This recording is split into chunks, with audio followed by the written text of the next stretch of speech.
competed at all since May. Chance to get some important matches under her belt.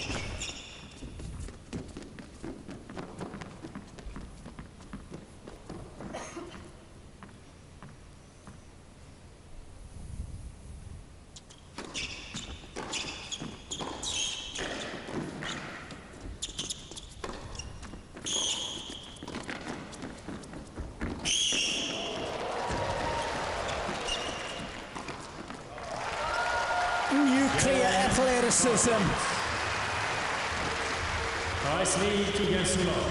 Turned on the afterburners. House defense into offense.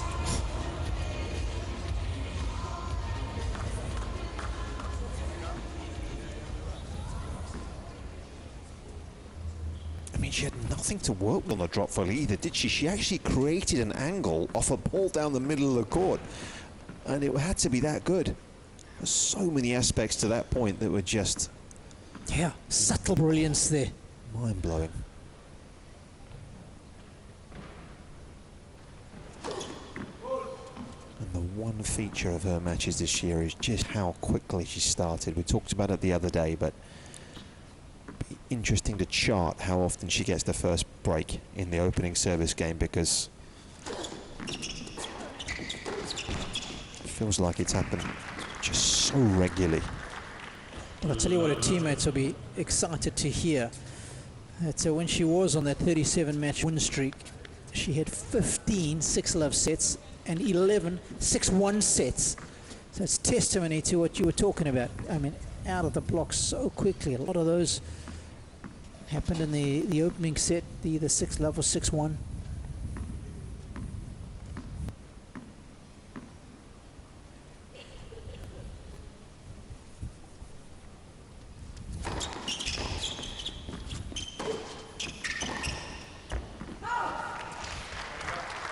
And the pressure that creates off the bat, in opposition to a player already in form. Yep. You know, the damage, the scarring that creates. Suddenly you're 3-love down, and yeah, everybody knows you're playing well, right? Yeah.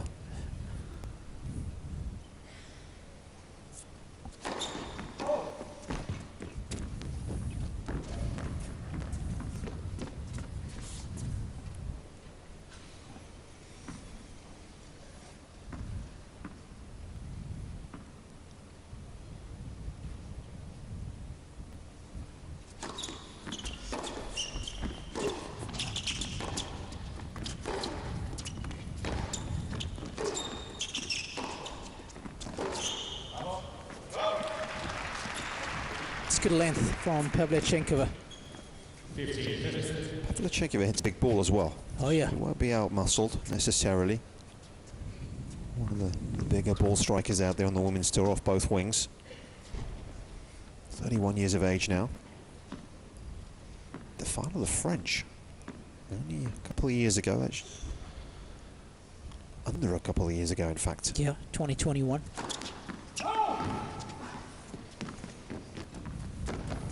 Lost to the aforementioned Krejcikova in that final.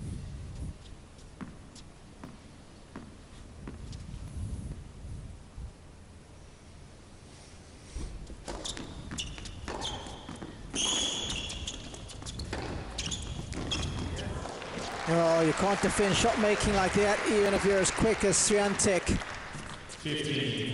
She came into Roland Garros with some decent form. Remember, semi-finalist in Madrid in the event prior to it. Flushed that forehand.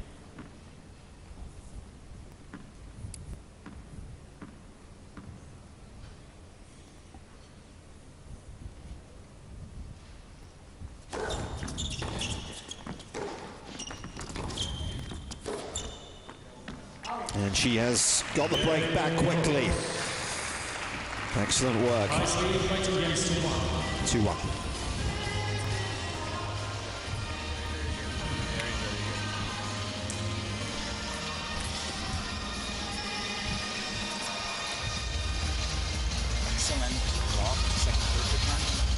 We're on it.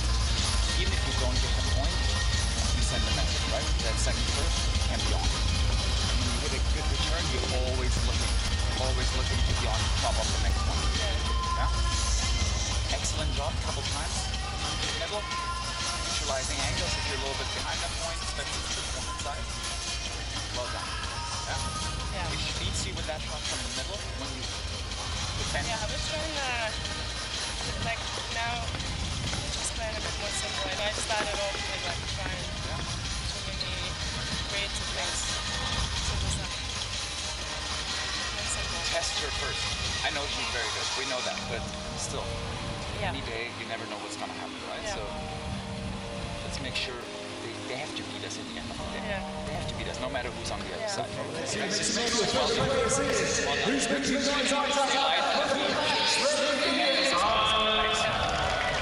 Very good.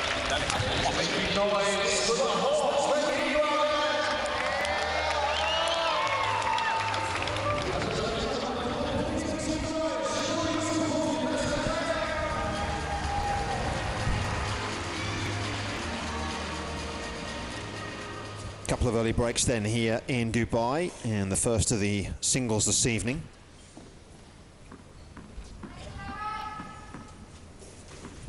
Ranking may have dropped, but certainly has shown us already that she can make this competitive.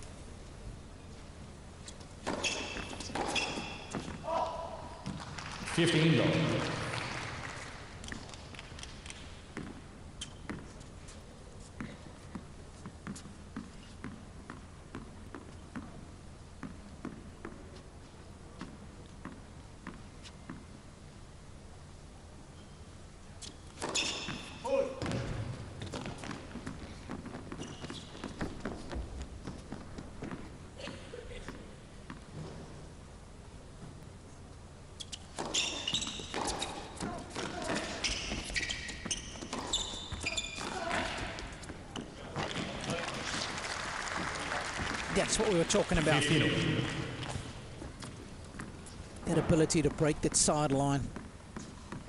Power angle, as I like to call it.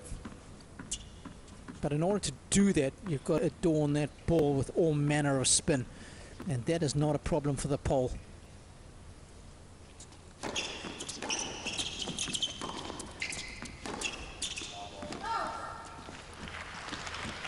It's not a bad play. 30-15. Coach for the Hawks, Chris Groh, just telling her, when you're in doubt, hard up the middle. Don't be scared to go after the second delivery either. Send a message. Good tactician is Chris Groh.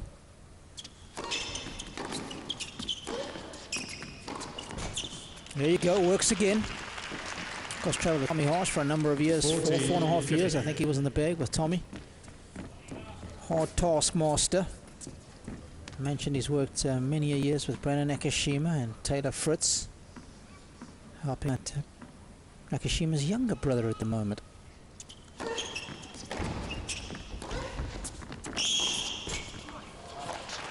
He was telling me the other day that Tommy's just as competitive as ever still. 2 games over. Doesn't like to lose the German, whatever he's doing. Nicholas Massou has made his way into the background there in the orange shirt.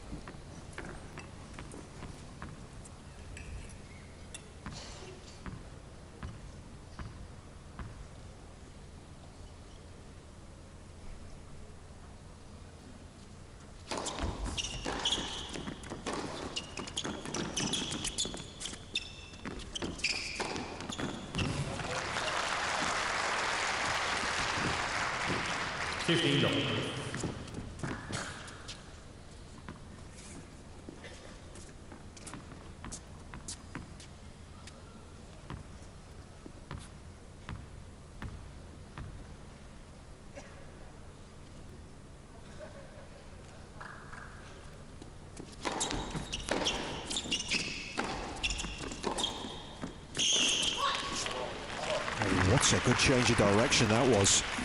I'm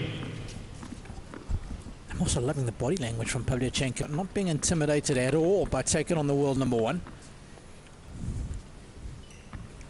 Enjoying the contest.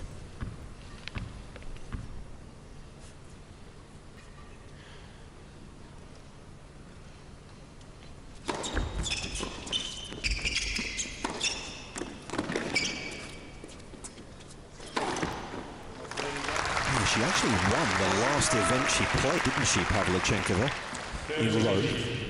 That's right, but it wasn't on the singles court, was it? No. It was on the doubles court. Still got to stage of the weekend, though, Rob. Yes, It's always good. nice. That's when it happens, right? Just about in any sport you want to be playing on the weekend.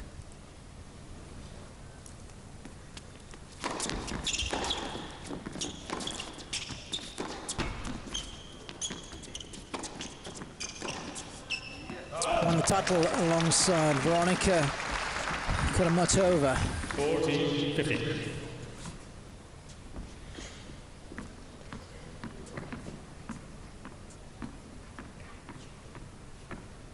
Iga, of course, won the singles that week. Ons Jabeur in the finals, 2-2.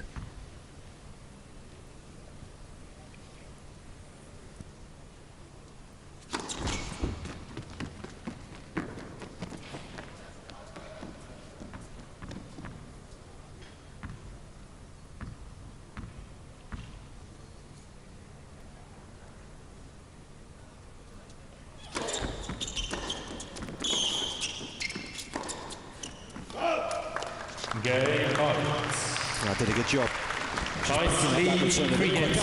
On the serve, 3-2.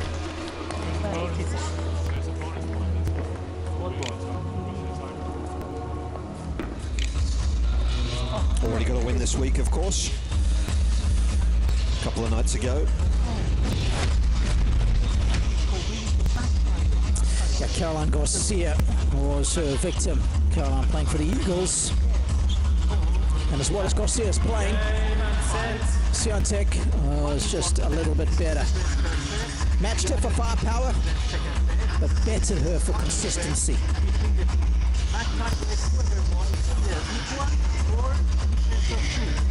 Straight sets win it was in the end. Peter Vessels, the coach for the Ease My Trip Kites. It's not what is written in the rule. It says match average is a rank is a bonus. It doesn't say it's the case. I think so. So it's saying match average is points instead of all these bonus.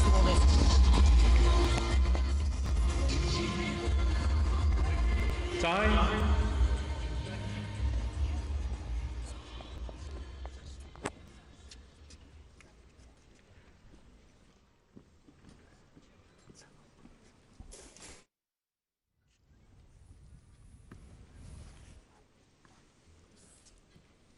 Players very much enjoying the format this week. Certainly a fair few moments of additional pressure that necessarily, of course, get on the regular tour, with the, particularly with the no-ad scoring.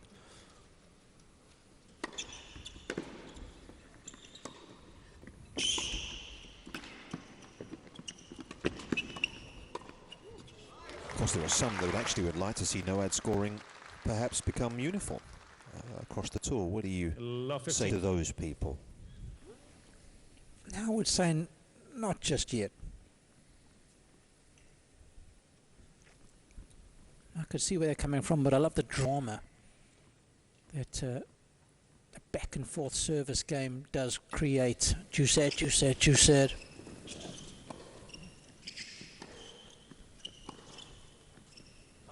Hey, listen, it's tough to argue against the fact that a deciding point brings a lot of drama as well, Nick. 15 all.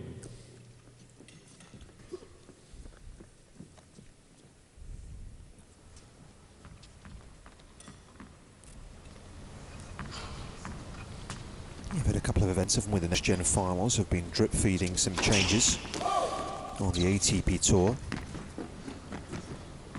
I say drip feeding, that's probably an understatement, really. They've been I experimenting. Yes, I love it. I love it when an organisation is prepared to experiment with an event. And, you know, you've got some of the best players playing there. Top quality opposition in that next gen, 21 and unders. A lot of them have gone on to do big things. Holger Rune for one. I've seen the likes of Tsitsipas.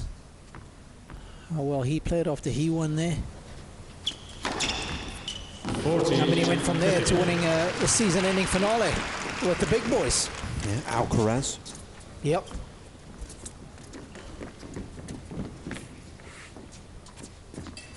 So you've got a good talent pool to work with and get some good, honest feedback from.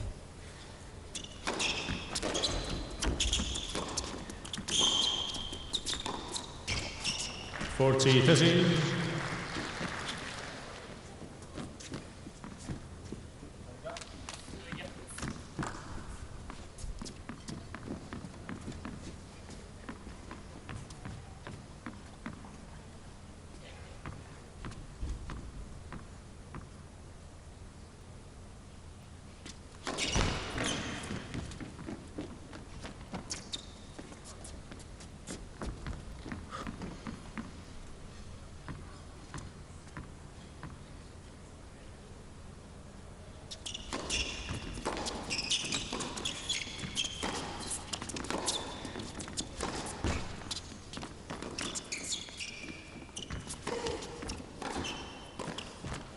Oh, it's a little fortunate, but she knew exactly what she wanted to do with the volley. Deuce. Deciding point, receiver's choice. She's never going to control this one enough. Went for the big target. Pavlyuchenkova was a long way off, even if it did wipe its feet on the way over. One of those deciding points could be pivotal.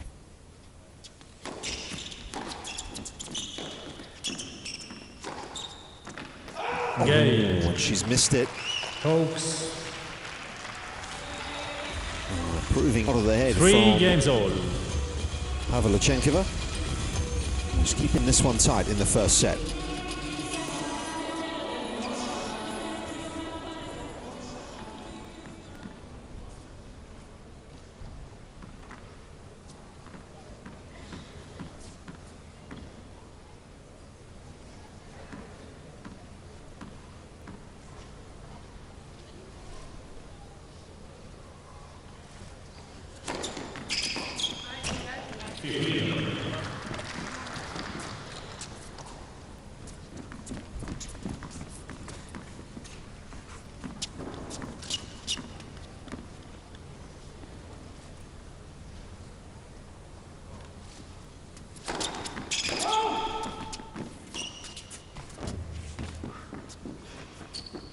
Both players have struggled to defend the second serve so far. Swiatek below 40% right now.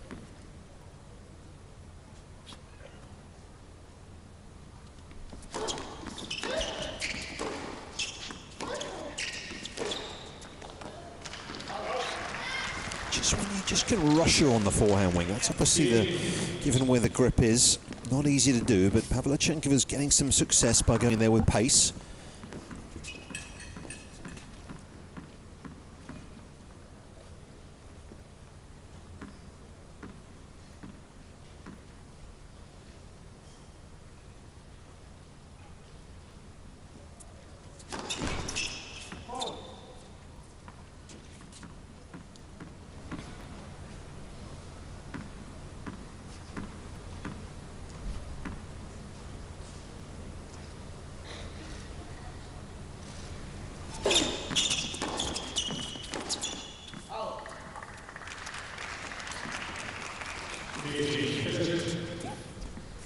Looks like our director's taking a bit of a break there.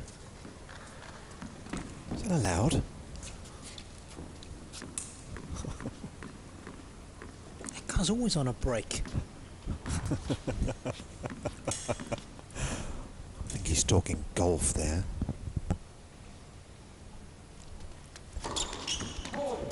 Telling his mate he's a member at Royal St George's. Steady on.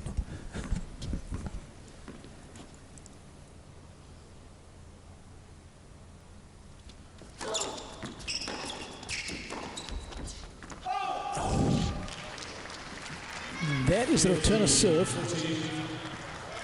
that Coach Groh was asking for. Going after the second serve, sending a strong message and getting the desired result. A couple of break points here for Pavlyuchenkova and the Hawks.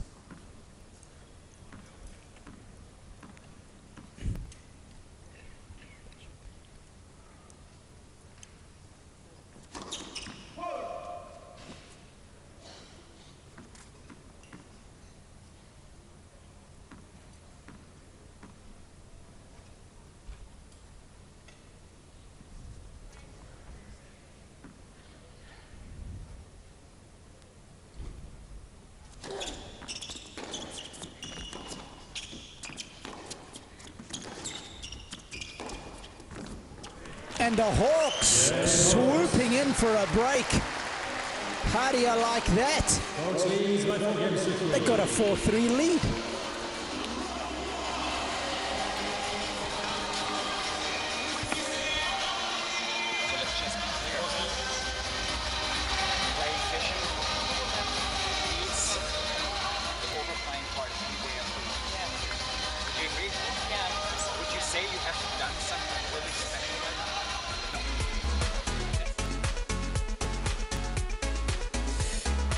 Love the words there from Christian Crow. He had given Anastasia a definitive game plan, and she has produced it so far.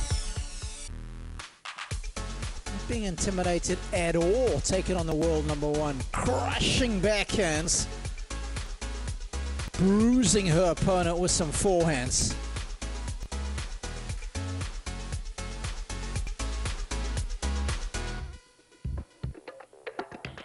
Some beautiful touch early on from Iga.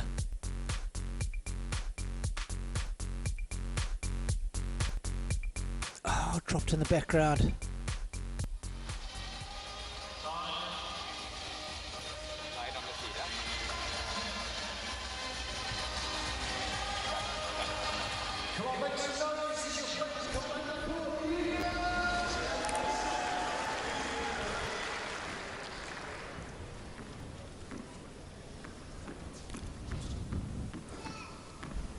So a bit of food for thought here right now for the current world number one.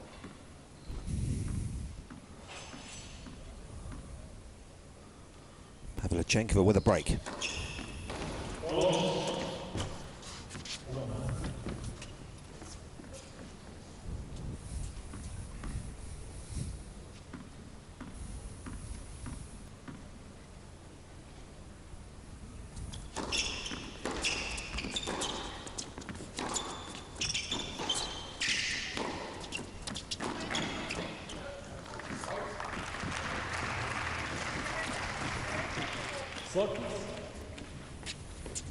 Maybe an issue with the ball here, I think. Even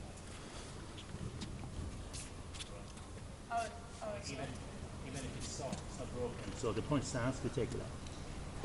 Right, but the ball, we keep on playing with this one? If you're not happy, I can change it, but anyway, it's not broken. Okay, I change it, but because the ball is not broken, we don't replay the ball. I'm not asking to replay, I'm just... So I just take it out? asking Yeah, no maybe, problem. yeah.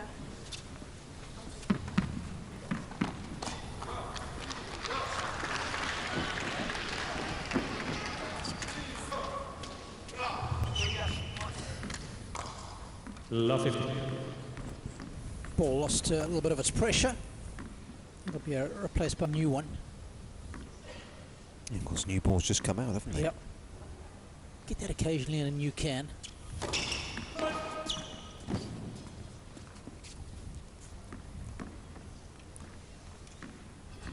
Normally it's the whole can, actually.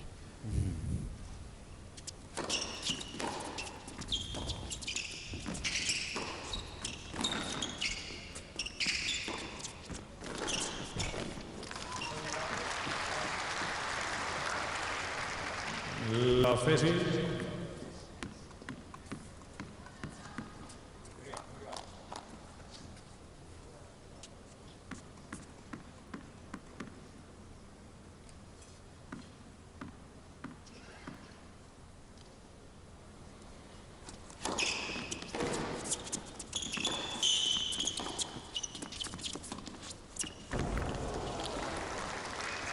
Was ambitious because Swiatek was on her way as well. Love 40. He was going to be chasing it.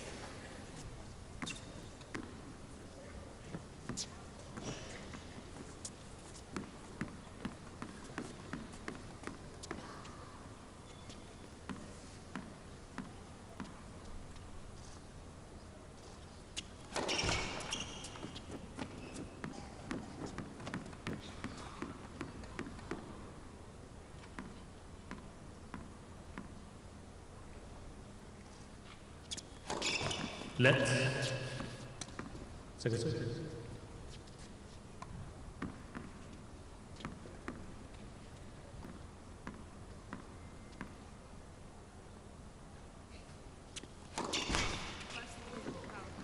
Get quiet.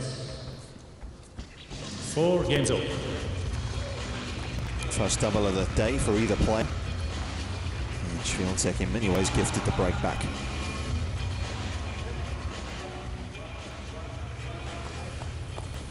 Look at Pavlyuchenkova's CV, 12 singles titles in total. Last of those was a while ago, though, back in Strasbourg in 2018.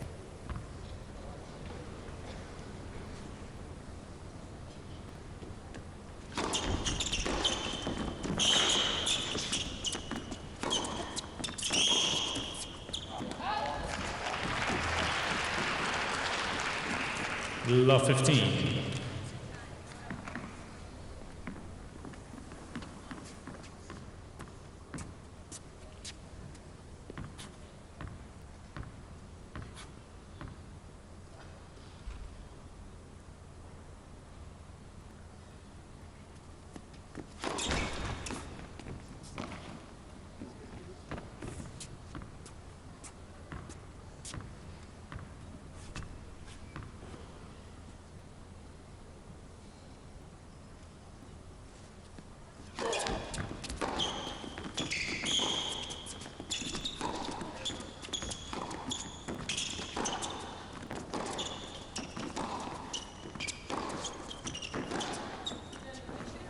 Good quality heading from both again. Pavlyuchenkova does such a good job off the return.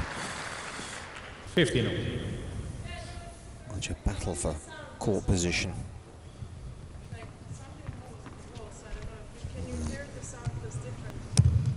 Yeah, looks like just a slight issue with this particular To replace the balls with some. tennis ball, so maybe there will be a change here.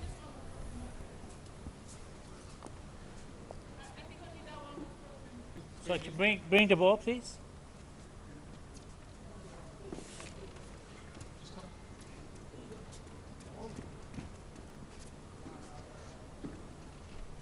This one is soft. There must be one more soft there.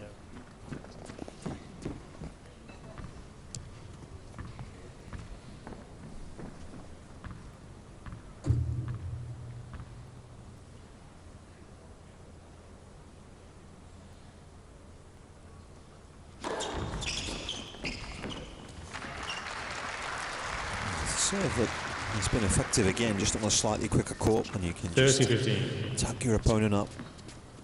Pavlyuchenkova not picking it up quickly enough.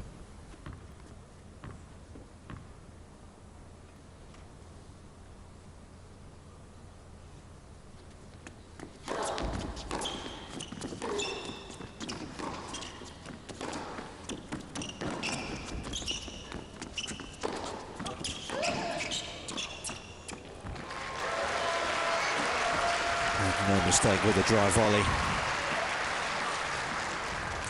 Was in good court position to be able to take that on nice and early.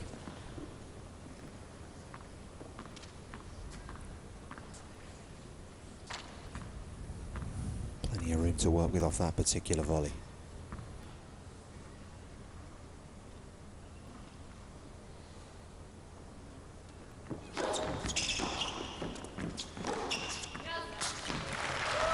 Their guides, Turning into a guides very lead. competitive singles. The world number one having to work hard out here.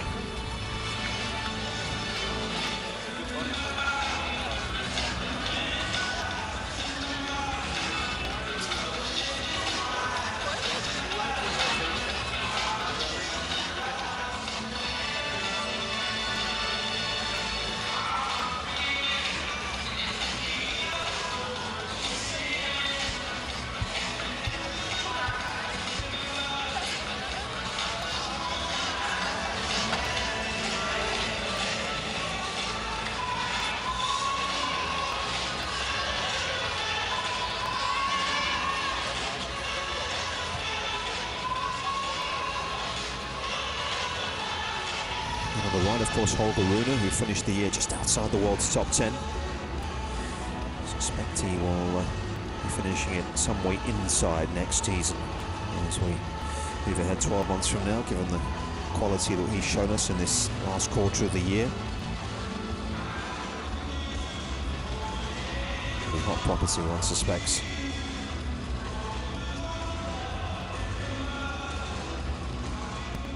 I'm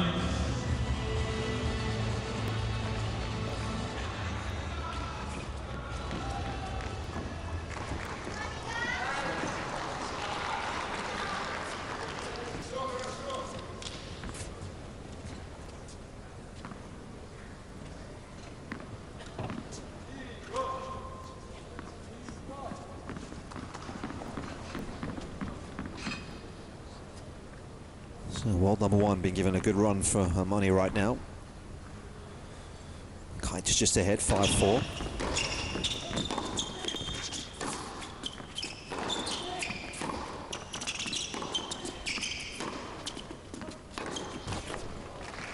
And just to depth.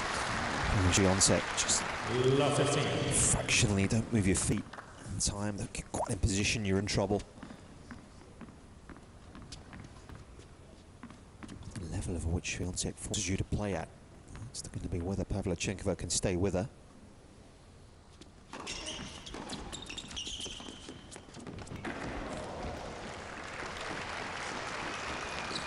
Love 15.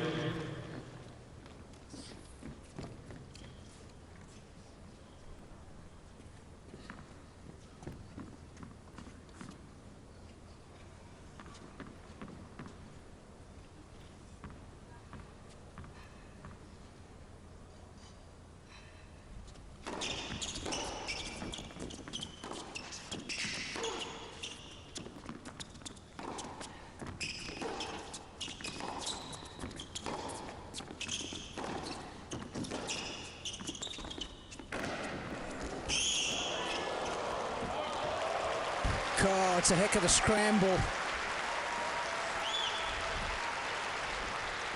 Nothing is a lost cause for this lady. That was great feel. Tracking it down. Look at the change of the grip to chip that ball back. That would have felt very foreign to her.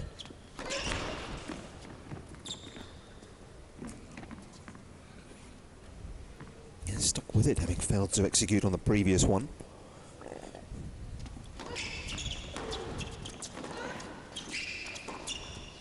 Oh, that's a cool finish. But again, it's the pressure off the return that does so much damage. 15, 14. And the Kites have some set points.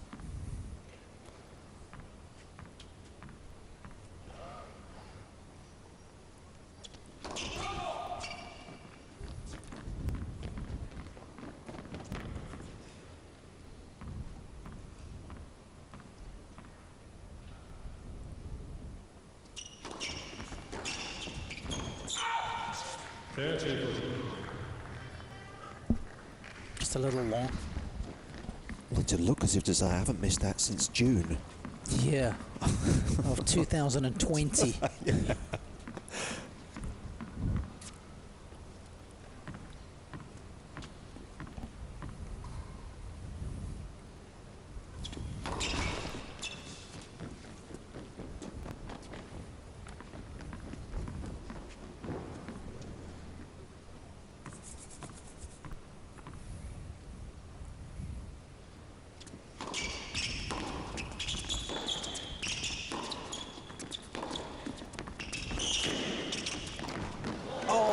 Was set up perfectly.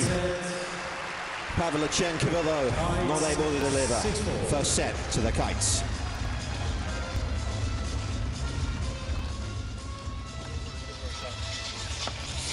Well, that's where the very best are so good. Just when you think you've got them backed into a corner, you're up a break against them. That's when they are the most dangerous.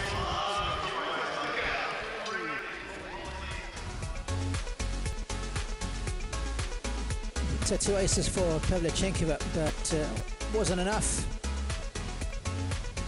Swiatek defending her second serve with plenty of struggles. Decent behind the first. Neither player particularly good behind the second serve. 4-end winners. Swiatek looking good there with 13 of those bad boys. Unforced errors very similar, 10 to be exact. Not a lot in it. Iga just played the bigger points better. Hence, she's got the first set 6-4.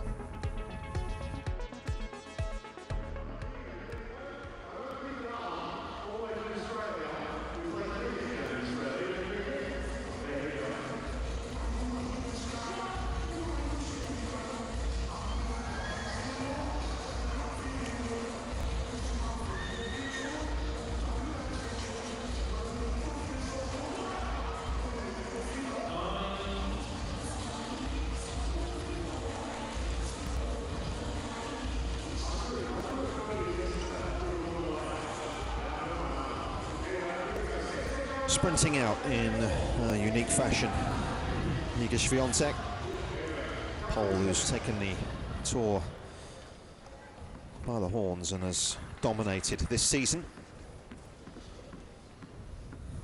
Looking for a second singles win of her week here at the World Tennis League in Dubai.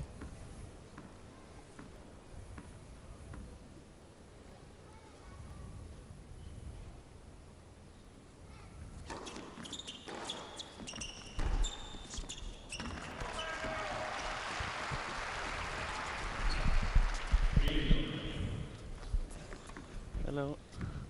Let's go downstairs and speak to Holger Rune. Holger, can you hear us okay? Yeah, I can hear you. Good, thanks for your time. No worries. I guess the first question I have to you, Holger, is how much team tennis have you played? You're a young man in the juniors. Did you get to play much team tennis? I played a little bit. I played a couple of Davis Cup matches and some European Championship when I was a junior, but honestly not much. I'm really enjoying my time here. Holger, first of all, congratulations on a ridiculously good finish to Thank the you. end of the Thank you. season. But I want to talk more about perhaps the first half of the season. Was there any match in particular, Holger, that you thought was a tipping point early on a season? You thought, man, I'm playing well. Big things are not far away. Yeah, I think the match I played against Zverev in Munich, where I beat him in 2 sets, was, a huge confident boost, and this match kind of helped me to do good in French Open as well. So that was kind of, a match that meant a lot to me. So I'll probably pick this one. Did you feel, Holger, that because you beat him so comfortably there in Munich, that actually you believed that your level was a lot closer to those big boys than what you might have thought? Yeah, exactly. I mean, obviously, I always believe I can win when I go on the court, but to really beat them on the stage where we both want to win means a lot. And I beat Tsitsipas after in the French Open. Without that match against Zverev, I probably wouldn't have the chance that I had when I played Steph at the French Open. So it meant a lot. Holger, Robbie and I are fascinated by Lars, your coach's background. We know you have Patrick. We know obviously you have a big team at the Mouratoglou Academy. But just talk us through the relationship that you have with Lars. I know it's gone back a long time, and what he's done for your tennis, because he obviously has a very unique background. How has he transferred that to tennis? And just talk us through the developmental years, I guess, of your career. Yeah, it's unbelievable. I mean, we've been together since I was 6-7 years old, and he's been teaching me stuff since the beginning, and it's really cool to have him by my side. I feel like we're both improving as a team. Him as a coach, me as a player. So it's cool because he knows when I'm at my best, and wow, unbelievable point. No, but it's really nice to have him by my side, and I'm enjoying it. And the same with Patrick. He's joined here like 1.5 months ago, so it's really cool to have these two coaches by my side. Wow, so much to learn from two very different characters. I've known Patrick for a long time. Lars, I would love to sit down with him, I must say. You should. But I really see him as a wise old sage. He's the kind of guy that he comes across. What in particular, when you're talking about technique, did he really hone in on when you were a youngster? What did he really ram home to you, Holger? I would say a lot of all the technical stuff with the forehand. I mean, the early preparation, the very simple shot that I have on the forehand. That's how he teaches me to hit, and then the same in the backhand, just put it back and hit. But he was always very technical with also to keep the hip back and all these movements. He was very good, and he is still very good. That's very important still to keep the technique high. Absolutely, and I was giving you a hard time the other day when I was saying it, enough all hands on the Instagram, because I've been so impressed with your all-court game, and I think you showed us in Bercy how well you volley and how technically sound you are in the forecourt. Are you very comfortable coming forward already as a young man? I am, and it's actually funny you say it. I know I put some forehand videos up, but just once in a while. No, but I really enjoy actually coming forward. It's really fun. You know, it's a very aggressive play, which I like to play aggressive, and it's a part of it, and I enjoy it. I like to play volleys, both forehand and backhand, and drop shot and stuff. So it's cool to mix it up. Well, I can tell you what, we enjoy watching you play. Thank you so much. You've already given us a lot to talk about and get enthusiastic about, and you make sure you hang on to Lars. That guy is one special person. All the best this season coming up. Thank you so much. Thanks, Holger. Thanks, guys. Thank you.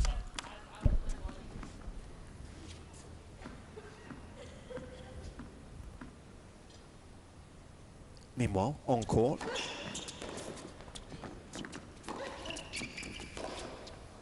That was a nice chat, wasn't it? Yeah, intelligent young man, knows exactly where he's going in life, and I think he's surrounded himself with some good people. I think it's so awesome that he's been on this journey with his coach. And he's brought in someone who's got a lot of experience in Patrick. Also worth mentioning Mike James, who does some good work with Holger as well. He does the data analytics. Every team have expanded these days, haven't they? And Mike's back crunching a lot of numbers. He's looking at a lot of different things back at the Mouratoglou Academy. There is no stone unturned right now in Team Rune, it would seem.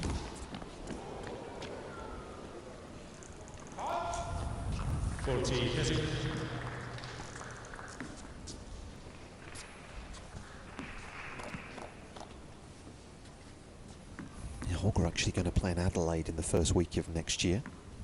So he's going to be off just after Christmas to head down there to Memorial Drive.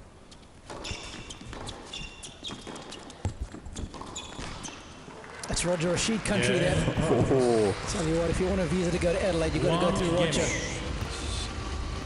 I think he issues the visas to go there, doesn't he? Let's have a look at the mini table, Rob. Live scores. Yep. Catching up to the Eagles, the Falcons and the Kites now. Hawks still trading at 52, but there's, of course, still another match to come. Let's not forget that. And you can see the pack is starting to tighten as the sets unfold. That's how we like it.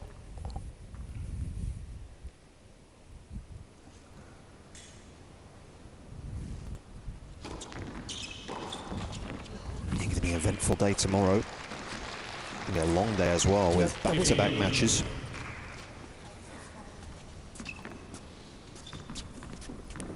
Daria Abramovich in the background, a sports psychologist. They're just holding a phone up.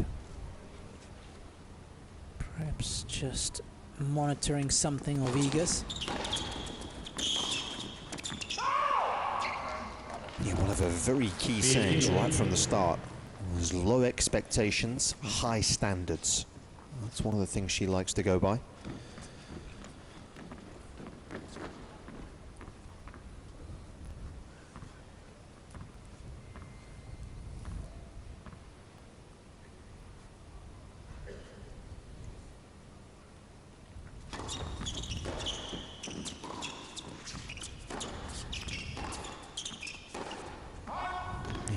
Listening to her speak on that particular phrase, and she said if you live by that, you prepare for everything, you practice, you eat well, you're not thinking about what's going to change your life, just thinking about what you can control there and then in the short term.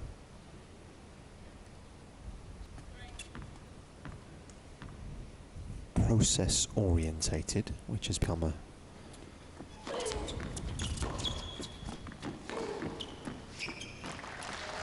It's an interesting one though, because as a sports psychologist, I guess you would, talk about visualizing winning. See yourself in a winning position, holding up trophy. You would want high expectations, surely, so you could manifest that philosophy in your head. Novak talks about making trophies when he was young out of paper, the Wimbledon trophy to be specific, and he saw himself holding it up and winning. So he was manifesting that thought process, that champion mindset from a very young age.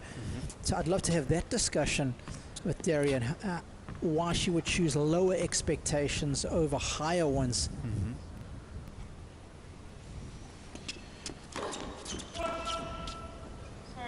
Because they say you're a product of what you think on a daily basis, right?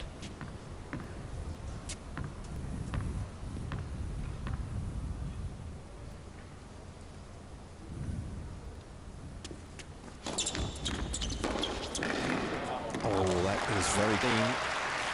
And very aggressive as well. Deciding point, racing district. Completely committed to the cause. Was able to break Swiatek in the opening set. Just couldn't keep the standard up. Chance to do so here in the second.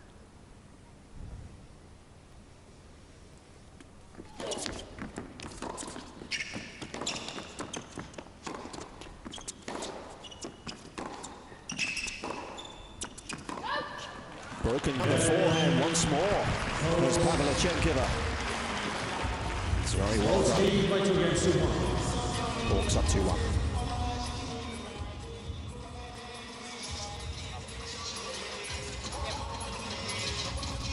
On the second serve, fantastic. And then right after, same on the first serve, connect the one. You're always looking. Looking means up with the feet.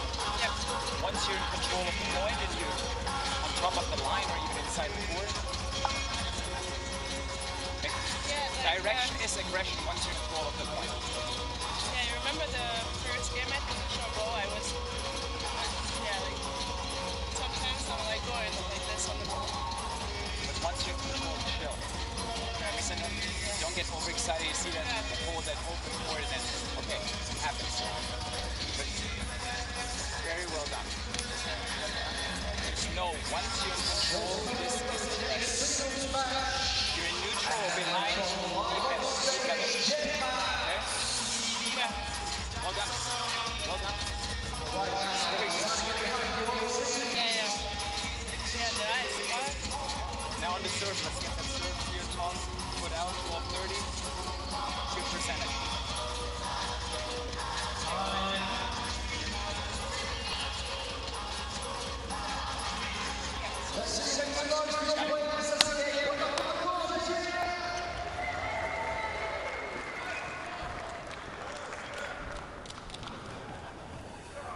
Not much between the two here in Dubai in the first of the singles this evening.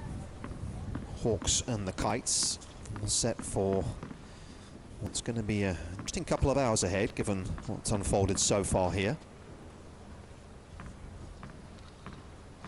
Both, of course, with aspirations to top the table.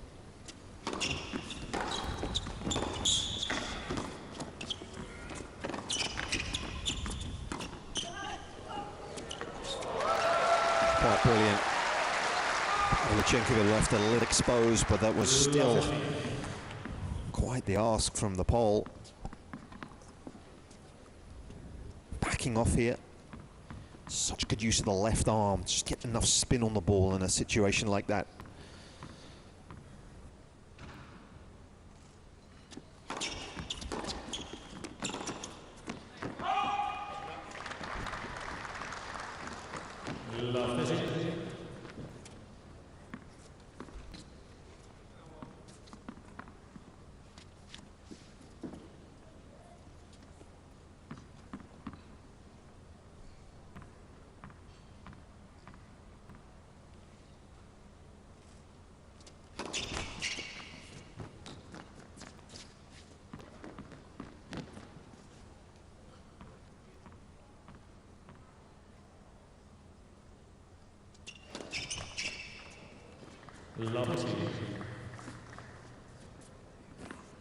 Done all the hard work to get the break.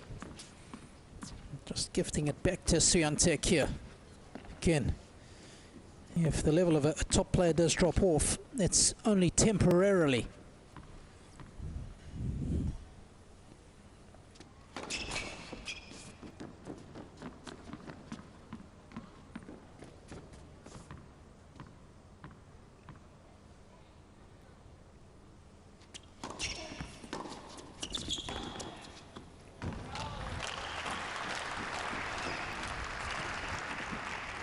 15.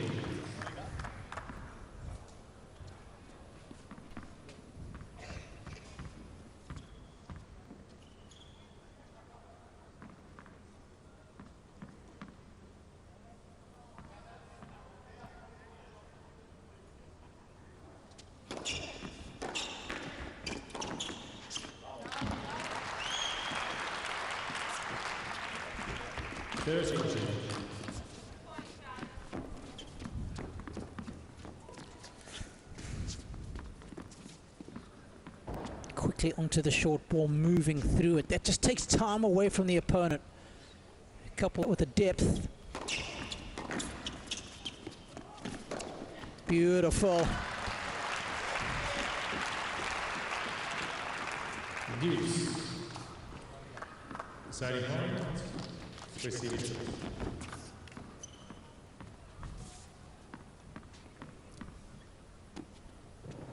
Fighting back well here, dealing with the adversity. This could be a big steal. It is indeed. It is indeed. Folks lead 3 games to 1. Great bounce back ability.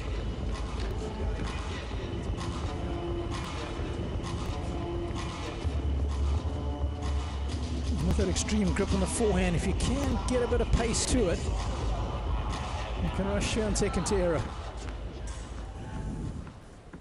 That's worth 2 games. That hold from love 40, don't forget, it's one more for Pavlyuchenkova, one less for the Kites. It's a 2-game swing right there.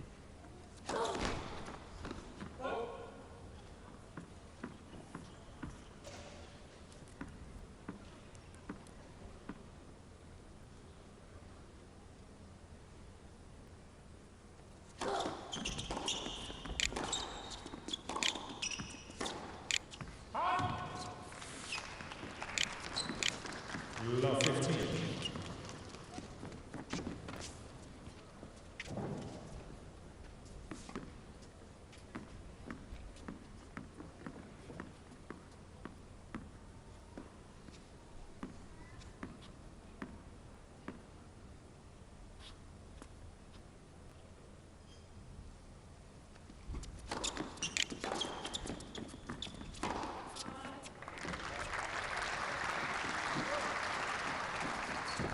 15. That's what she's all about. 1-2 combination. Aggressive, imposing.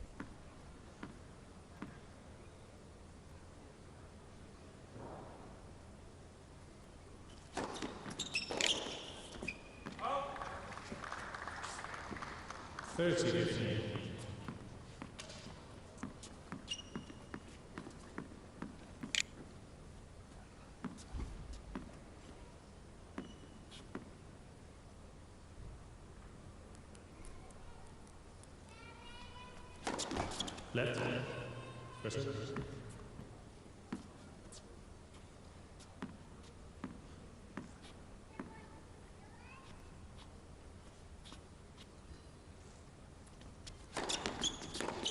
Left. Oh, late call on the let.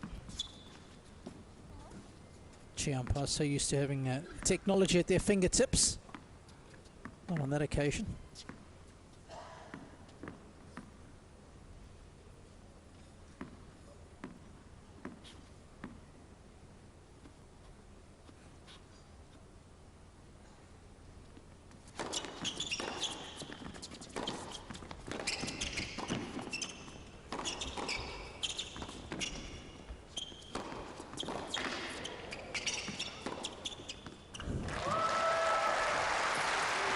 Good awareness. Great smash. A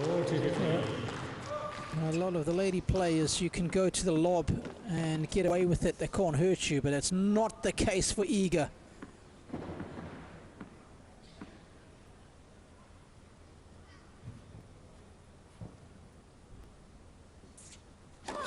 Left. Reserve.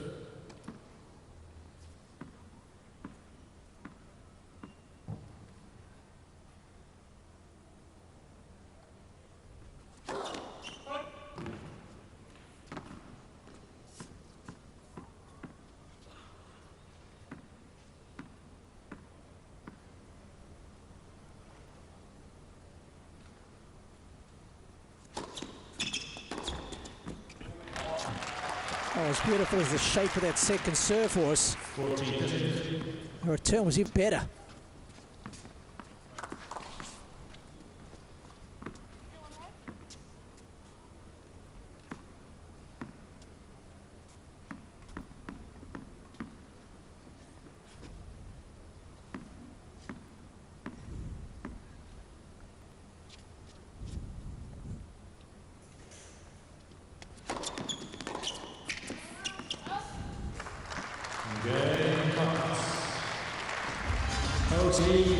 So they reduce their ears.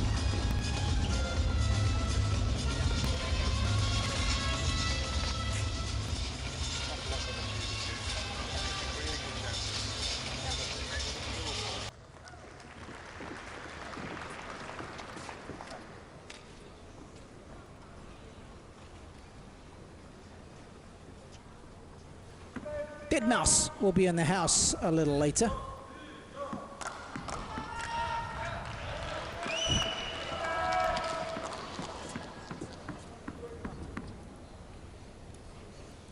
So Pavlyuchenkova, who's not been seen on a singles court for quite some time, proving that she's going to be dangerous next season.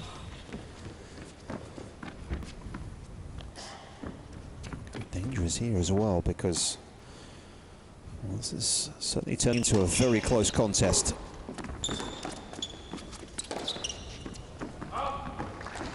Swiatek's not had things all her own way by a long shot.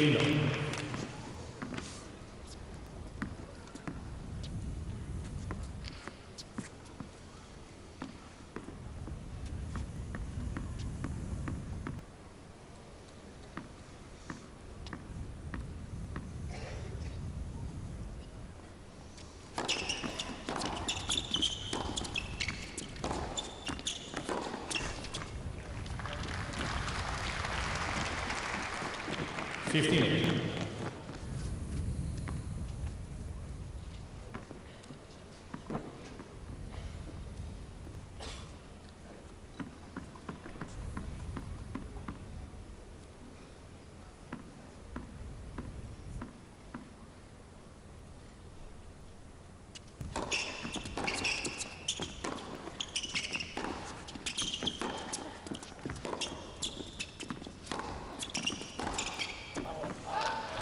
Good job there, Rob, wasn't she? Just rushing that forehand wing. It's obviously a fairly extreme grip on that side. Torben Belts, coach of Annette Contivate. She's been a little under the weather, Annette, hasn't she? Yeah, wish her well. I was used to coach Angie Kerber for many a year. Worked the Emirata corner for a short stint at Torben.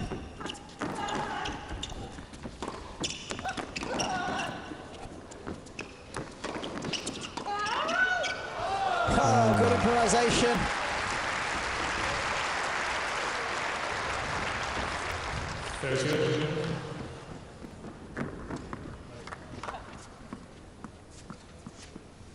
She's hoisted that right up there. And again, Swiatek not shy to take it out the air.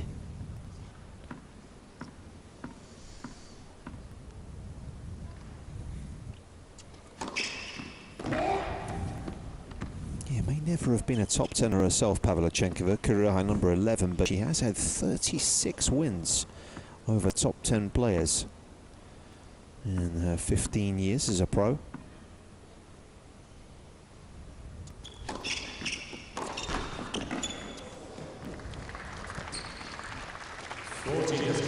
Most of those actually coming against Arina Sabalenka at the French Open last year. Beaten Pliskova, Bencic, Bertens, Sloane Stevens, Petra Kvitova, Garbine Muguruza, Angie Kerber. It's a decent CV, no doubt about it, that Pavlyuchenkova's put together.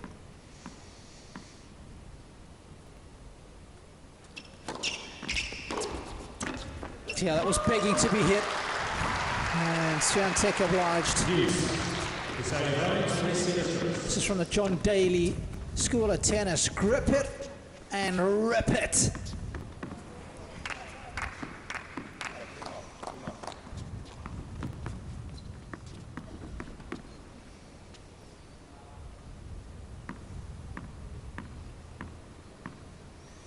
deciding point.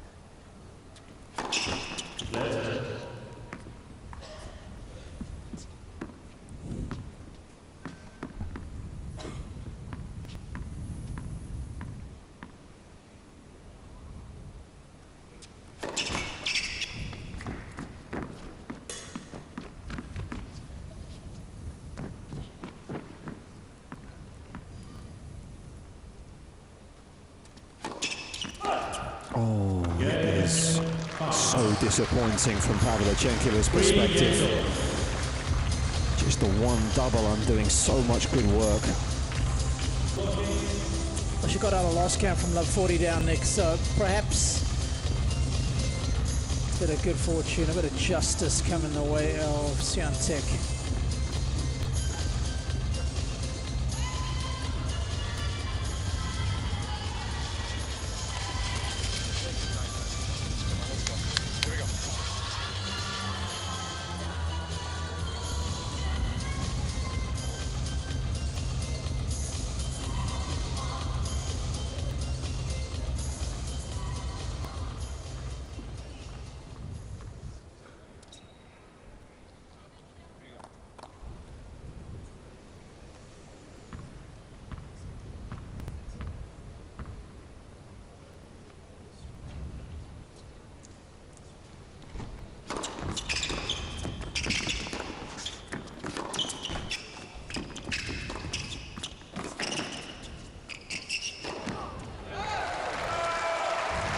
Finished with a flourish.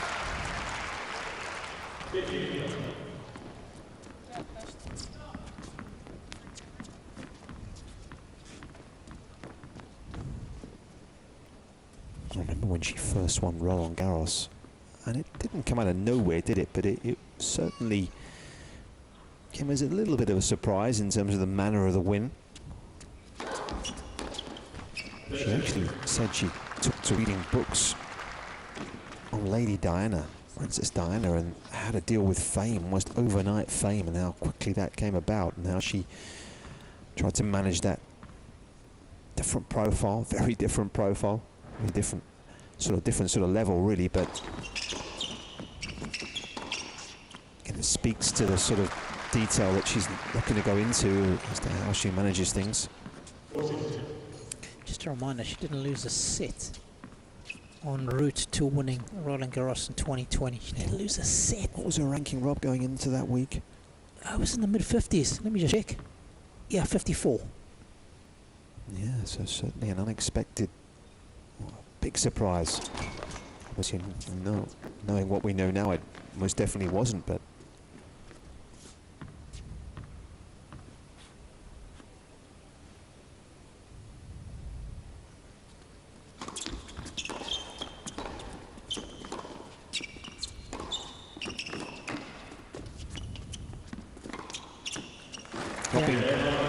not been too many bumps in the road since, have there? No.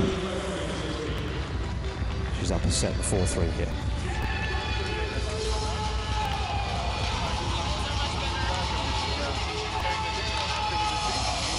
And remember, that was the French Open that was played in the autumn. Late September. No one that she played against got more than 5 games in any set against her. That's how dominating she was in that 2020 victory at the French Open.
Fourth day of action here at the Coca-Cola Arena.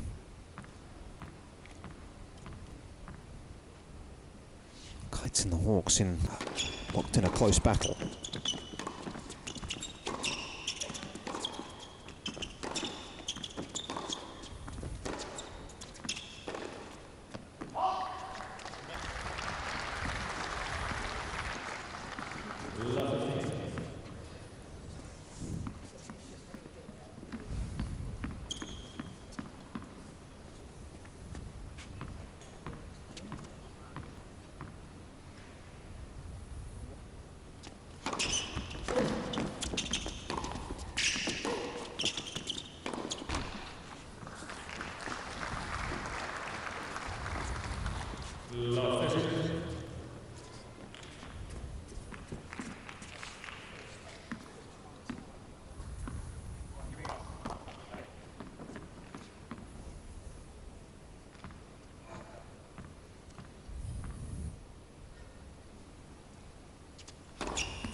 Quite the control over that forehand today that she had a couple of days ago.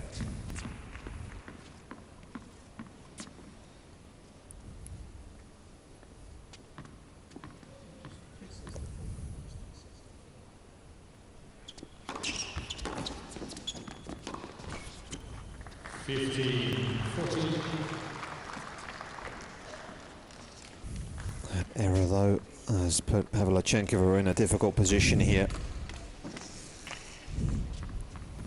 Swiatek looking to strike and improve the position of the kites.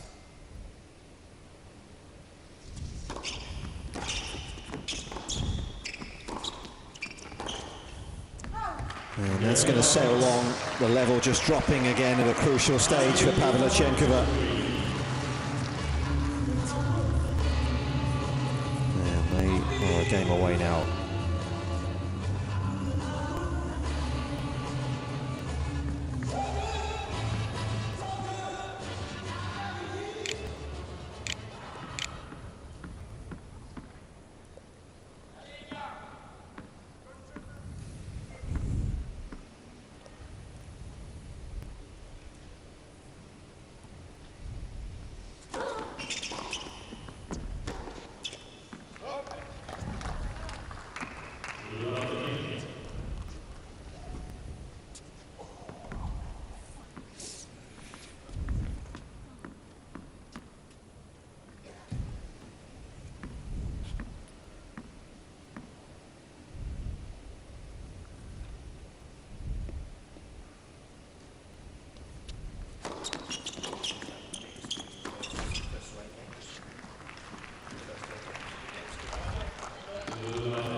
Good depth.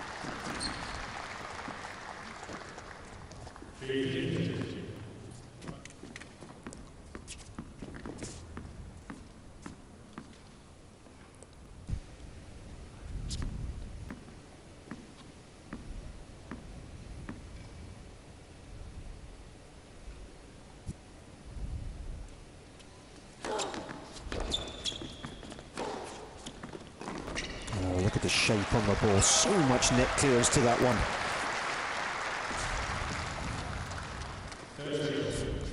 Such a amount of heavy spin loaded on the ball.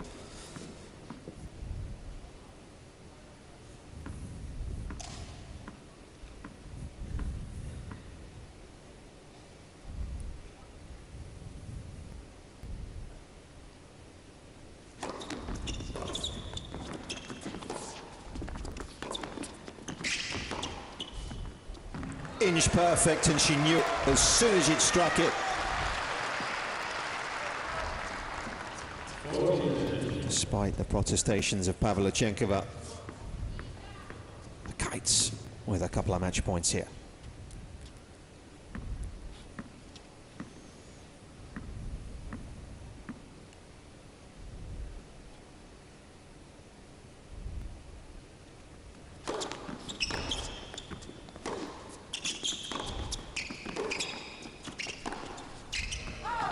It's another significant win for the Kites, as they add more points to their tally and they improve their position. World number one given a good test this evening. And she prevails 4-3.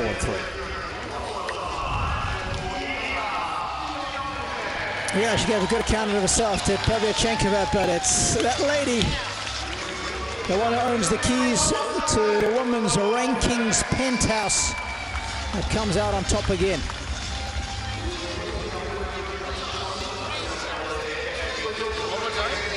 So, important, we update the standings. Toronto Kites now in second place. Hot on the heels of the Eagles. They are chasing them down. They've got them very much in their sights now with the one match to spare. Falcons are slightly behind because of the percentage of games won being lower, and Hawks bringing up the rear.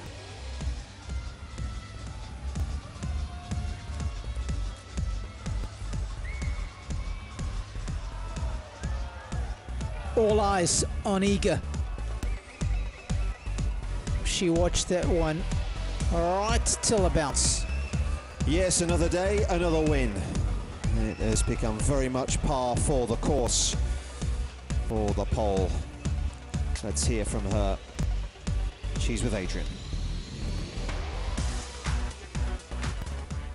Iga, 2 wins from 2 to start the WTL. You were talking the other day to me about the fact that in pre-season you're working on some things. How did you feel like you implemented that on court today? Well, for sure, you know, in these matches, it's the most important thing for me to kind of see at what. Yeah, well, you know, it's pretty hard because we're also practicing on different courts. So I take this as a kind of new experience to adjust every day to a little bit different conditions. And I'm pretty happy that I'm through because I think, yeah, this match was pretty tight with a lot of like moments where it could go both ways. So I'm pretty happy that I used my chances in those important moments. Sometimes people can run out of questions to ask someone that wins more often than not. So I was speaking to one of your teammates just before who said that you prefer to receive rather than to serve. Tell us, why is that? Well, I don't know. I just feel like I like, you know, guessing which direction it's going to go, and kind of on return I feel like it's a mind game, you know, in terms of knowing the tactics of your opponent a little bit and guessing as well. So I like reacting, so maybe that's why. But I like serving as well. I like both, so I think this is the best situation in tennis. Well, it was Felix who we spoke to just before, so let's preview the next one if you can. Pretend to be a commentator for a moment. Felix taking on Dominic. What would you say to Felix? How does he need to play him, do you think, out there on court? Honestly, I have no idea, because when I'm watching men's tennis, I'm just, you know, following the ball, and I can't really, I don't know, see a lot. Maybe I don't have like an eye for watching tennis and analyzing everything. So I don't know what he has to play. I think he knows better, honestly, and I think he's gonna kick it. A player rather than a coach at the moment, then. Yeah, and yeah, for sure. And yeah, I'm pretty happy that we can all enjoy the team spirit, and that it's again 1-1, and Felix can, you know, win as he did 2 days ago. I don't know what to say, sorry. Well said. The world's best. Put your hands together one more time for Iga Świątek.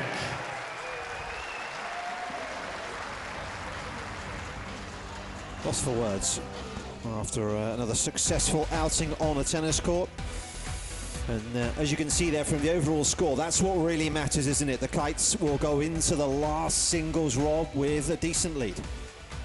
Yeah, that always helps. That's worth a couple of breaks at the very least. What's that, 4 games? That's 2 breaks. It's a very nice luxury for FAA to have. 5 points, of course, just to remind you of the rules in the big picture here. 5 bonus points for winning the most games in a tie, which could well be very significant come the end of the evening. Yeah, no kidding. That's a big help. It's almost a set of tennis, right? It's almost a set of tennis. No edge scoring, super tie break if it's a 1 set all, and of course a tie break can be won by a single point margin. So at 6 all in a regular break, whoever wins that next point wins it. Same if it got to 9 all in a super tie break.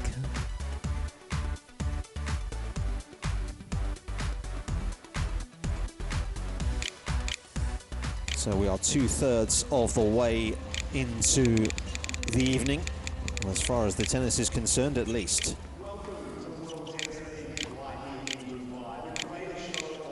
And nice to see Dominic Thiem out there this week. He's actually hitting a few balls with Anastasia Pavlyuchenkova right now, his teammate.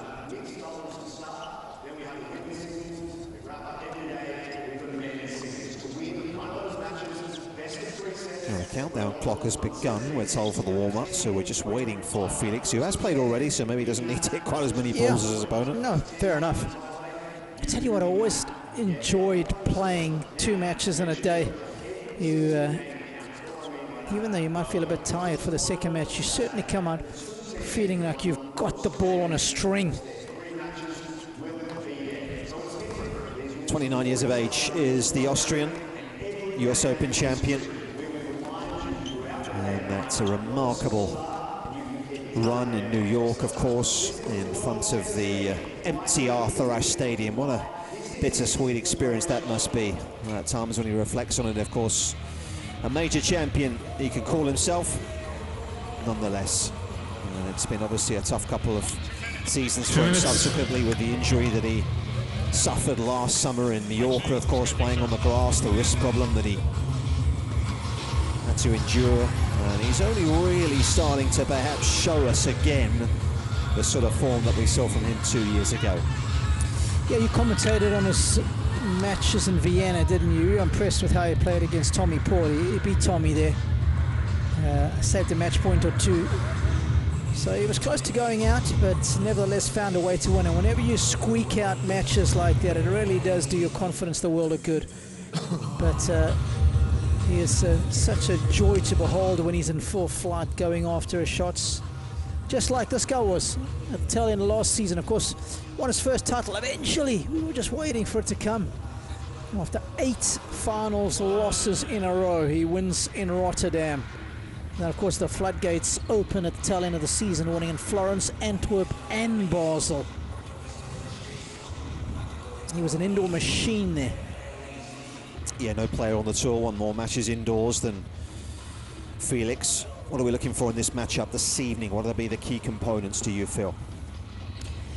Well, I'm fascinated to see how big the forehand of Thiem is looking, because we know how big the forehand of Felix is. So when they go toe-to-toe, I want to see how that shakes out. And then, you know, when the ball goes to the backhand side, how much can they do with it? Do they just decide to stay in the rally, or are they prepared to go for broke? How much will Felix look to dominate with the backhand down the line? Will the single-hander and Thiem try to take his down the line, given half the chance?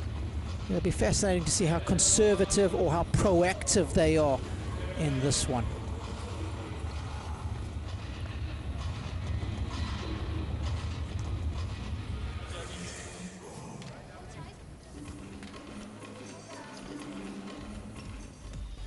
The most famous sights in the world.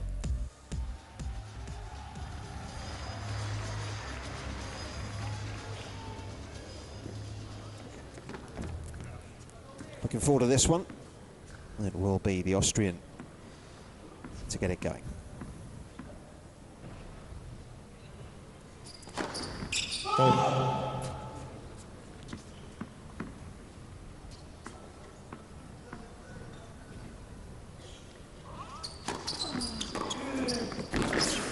La 15. That's a return that he has improved so much. That backhand in particular, it's been the side that's been vulnerable when he has struggled.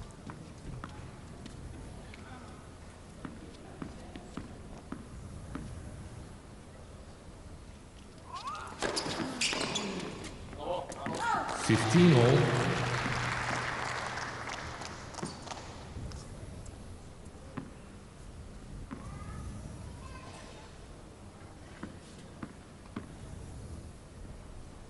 Popular figure, understandably.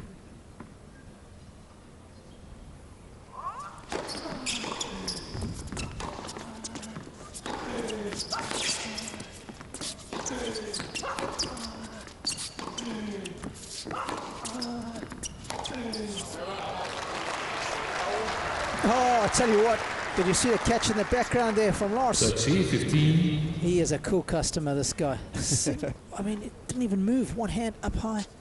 Gosh, what a catch that was.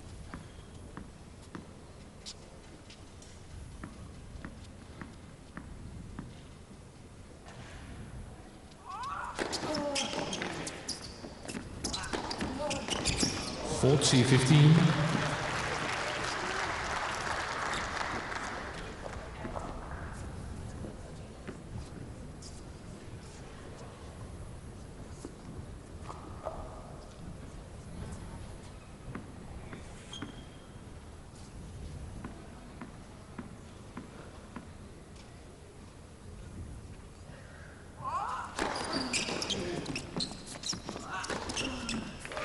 Taking some returns into play, but it's a forehand that is going to be tough to stop tonight. Yeah, nice combination. That was a thing of beauty.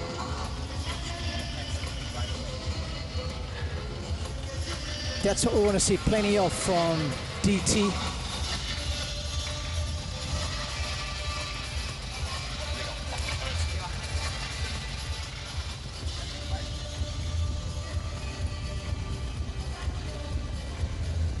Yeah, played a lot of matches, didn't he? The final quarter of the season. Physical couple of matches to end it as well in Vienna, as Robbie mentioned. Extraordinary win over Tommy Paul. Just slightly ran out of energy at the end, and he's defeated in the next round.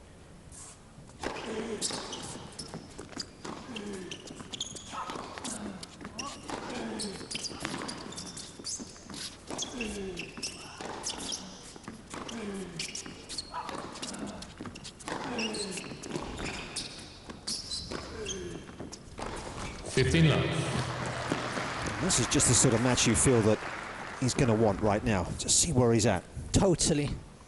Especially indoors against one of the best players at the tail end of the season. In fact, the best player when it comes to total number of matches won is concerned.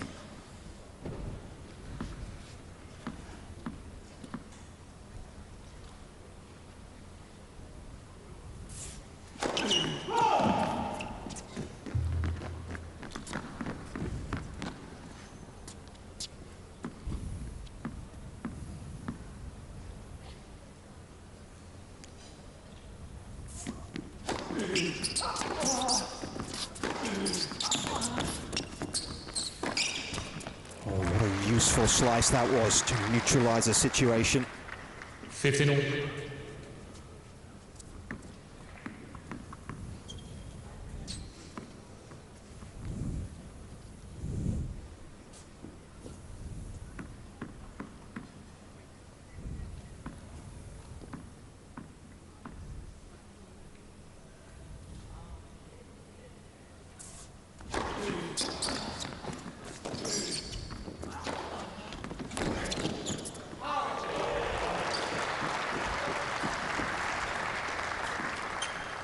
Mentioned that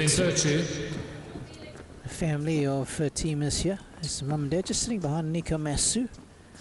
That's his physio on the bottom right of your screen. Charlie used to be with Tommy Harsh for a number of years. I think he was with Kevin Anderson, if memory serves.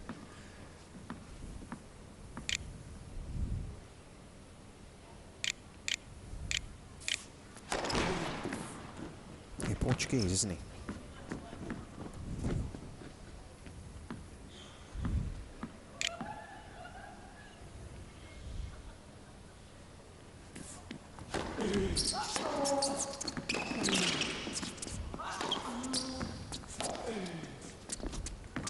Correction ball is good. Oh, Replay that.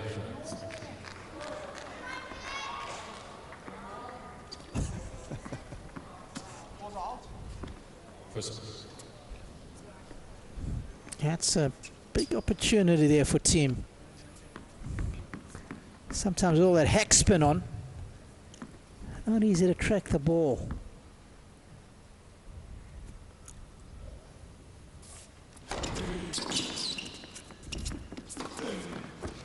Third shooter.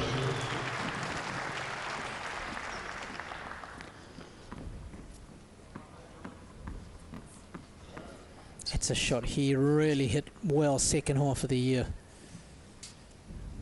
Inside out forehand. Pace, angle.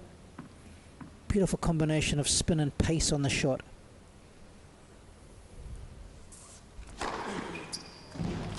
40-13. And that is how quickly a situation can turn around. It's half a chance that Felix was given there with the overall from John Blom.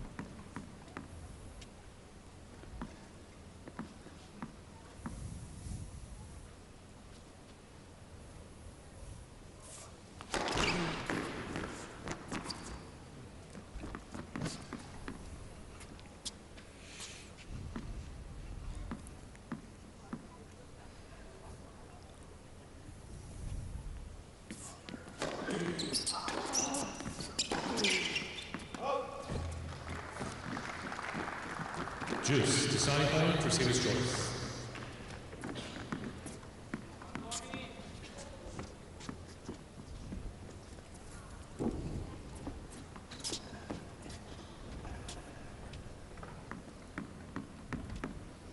It's an early deciding point here.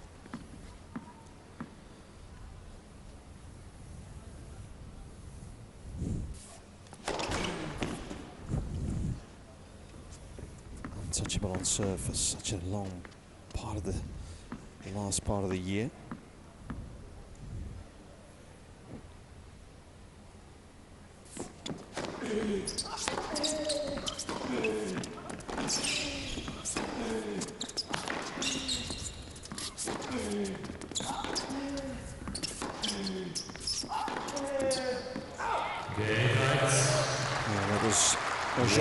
That dictated proceedings throughout the course of the rally. The offense in the end too much for the defense.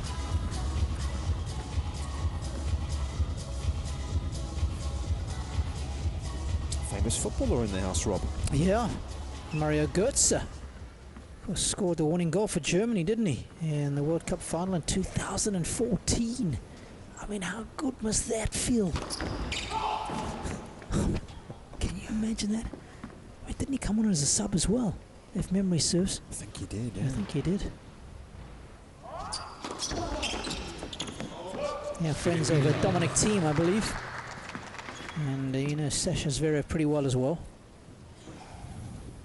It's actually another one of those guys. There he is, just sitting behind Thiem's mum, speaking to Moritz.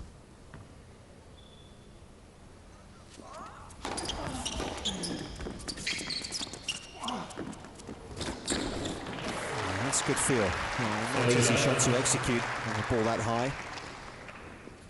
Kickert's another one of those guys who started out at Borussia Dortmund. I mean, that club knows how to produce players, eh? Too true. Whoa.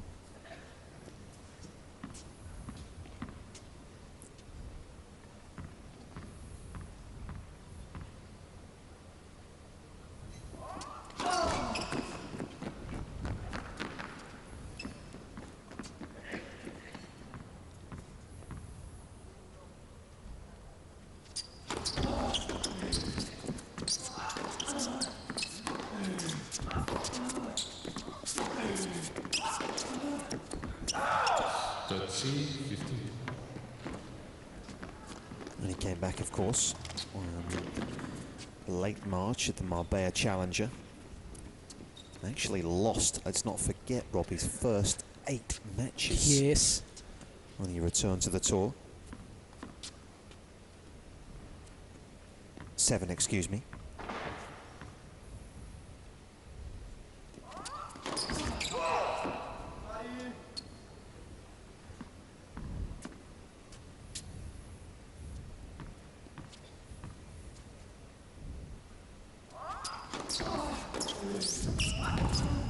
Oh, that is sublime.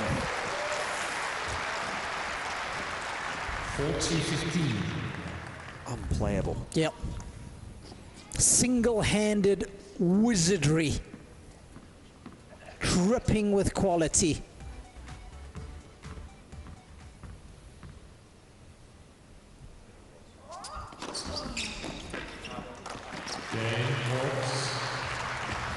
So a couple of good holds for Dominic Thiem, who's up early stages here in the men's singles. Time.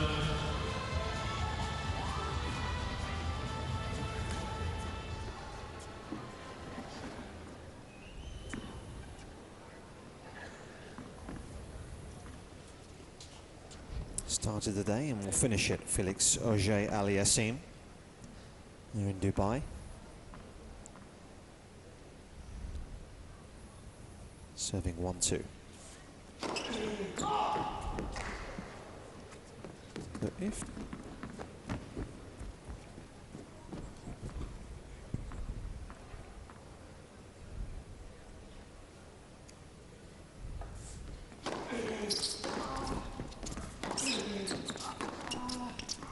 Outs. 15.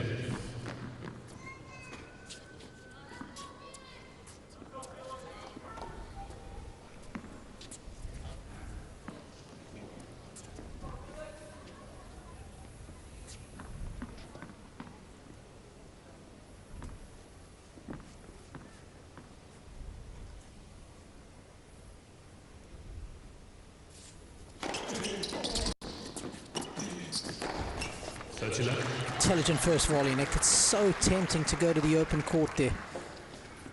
The players are so good at running forehands. You've got to be very careful.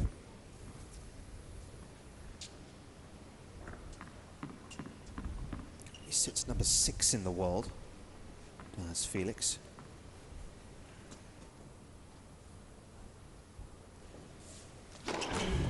Amassed 60 wins over the course of the year. That is some heavy lifting. Including 3 in a row in Malaga to end the year.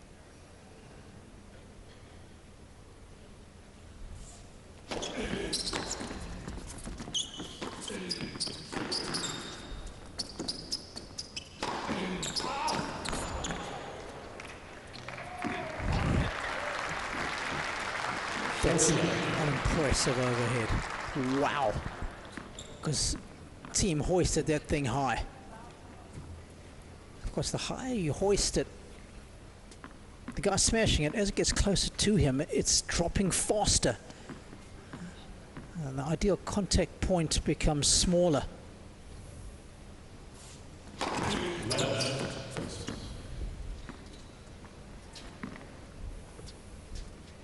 It'll fall through that ideal contact point quicker when it's hoisted higher.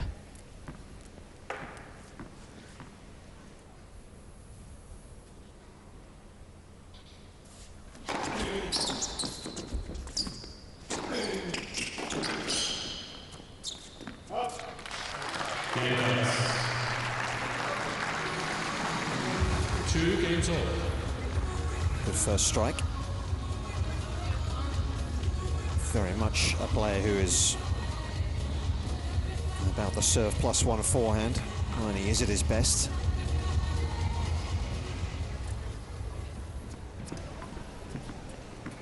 If you can dictate with that forehand wing, you are generally getting your running shoes on.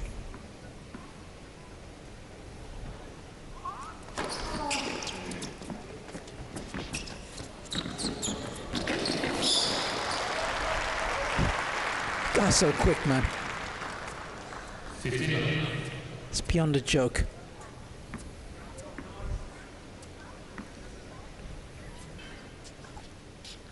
Delicately done.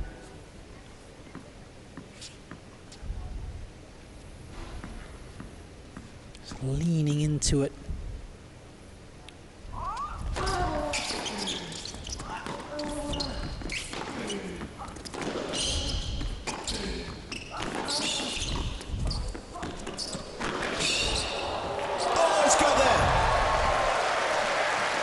And he's not just got there, he's delivered.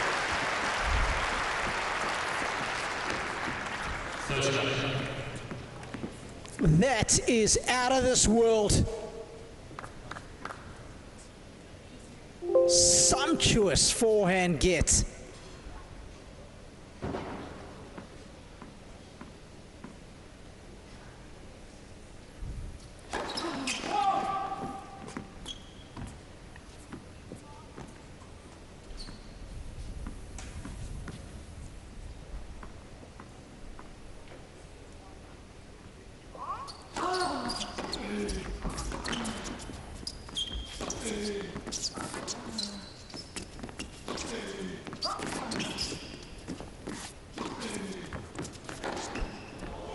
I've seen that play so often in recent times. The early backhand return up the line, off that juice side.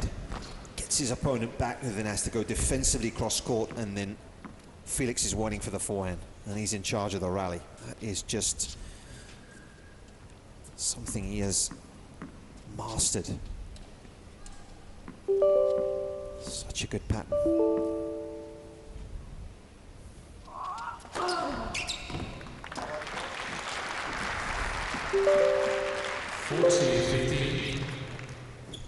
I hope Grace is taking all this good tennis in this week. Yeah, expecting big things from her next year. I mean, she's got a big forehand.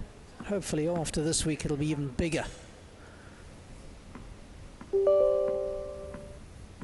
Robbie's daughter watching on. Yep.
Oh, he thought he'd made it. Felix didn't think he'd made it. Yeah. That's an interesting scenario right there. John Blom, the only man who counts. And that is a tight one. If the ball is hanging over the line, but doesn't touch it, is that in or out? You know where I'm going there? I do. Taking us back to Qatar, aren't you? Yeah. A couple of weeks ago. Japan, Spain, I think it was.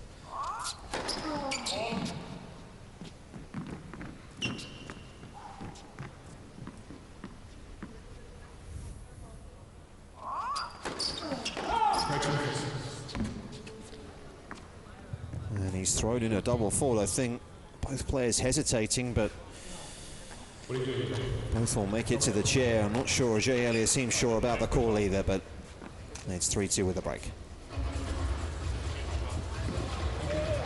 Game. Hawks lead 3-2.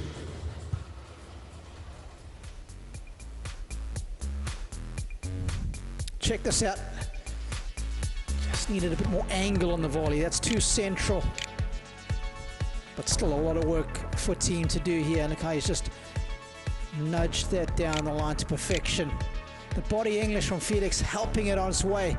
Trying to push it beyond the baseline, but no such luck.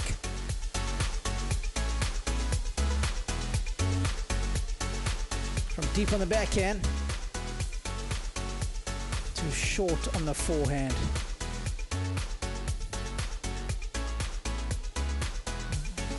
That would be worth a bonus point in other sports.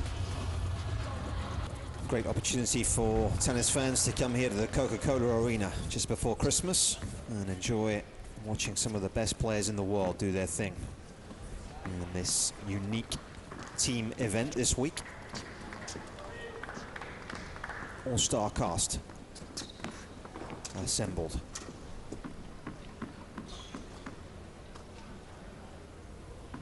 This man has got himself in front.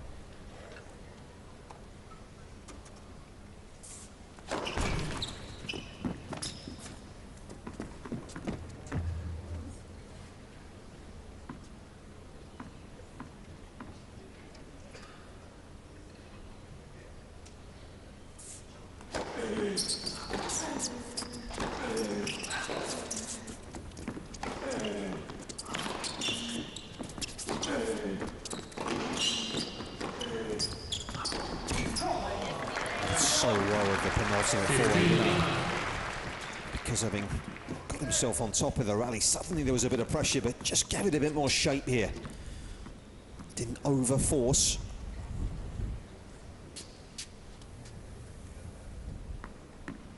Managed the ball beautifully.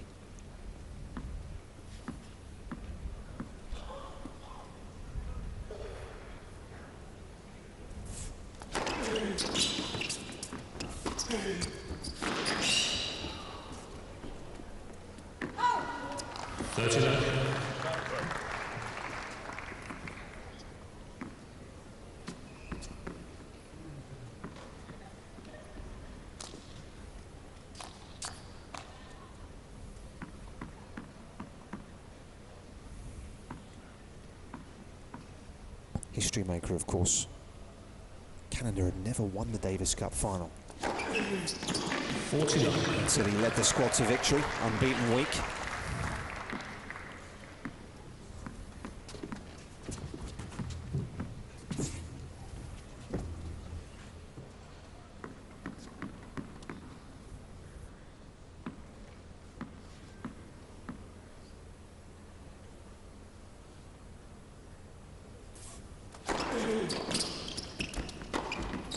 Game kites. Consolidates the break in a fashion that they've become very used to watching with this young man.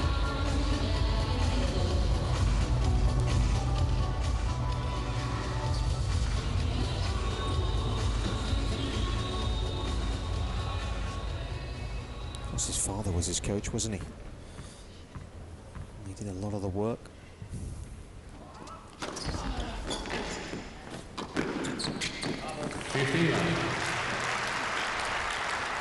Serve, volley and survey. Unlike a lot of the other Canadians, Rob, as well, when you think of the likes of Milos Raonic, of course, Jeannie, who's on the bench here, Leila Fernandez, who all went away from Canada. Felix actually stayed north of the border for a large part of his development, didn't he? Yep.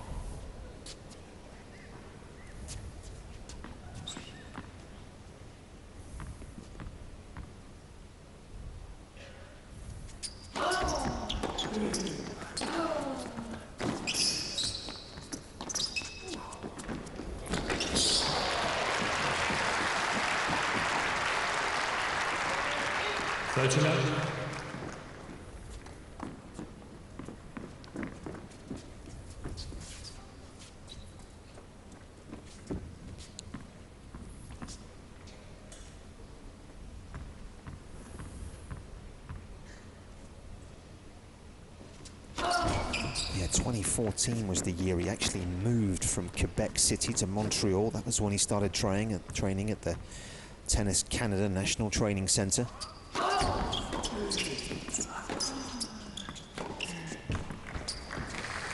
14.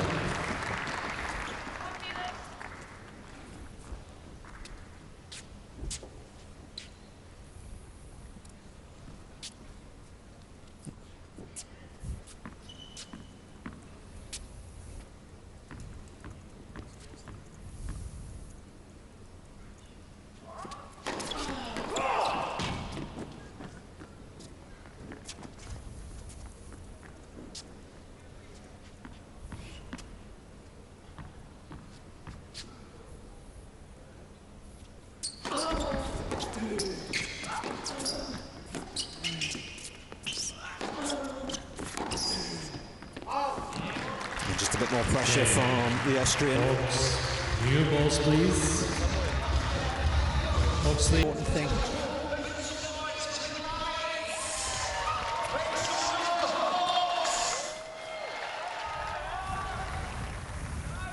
Is that a match here that is still very much up for grabs between these two teams?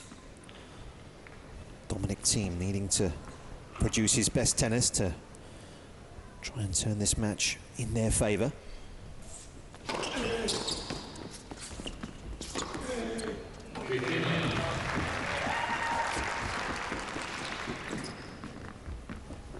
Just to go back and rewind a little bit on this man's story, we were talking about the fact, of course, he was a product of Tennis Canada. It was Sylvain Bruneau who actually first spotted Felix as a 10-year-old.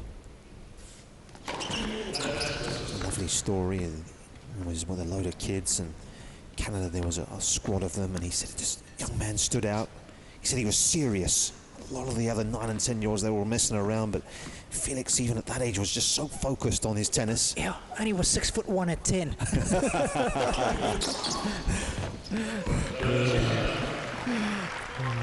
In all seriousness, this is something, the theme that, you know, obviously we weren't there to see him necessarily, but everything you hear about this guy he was different.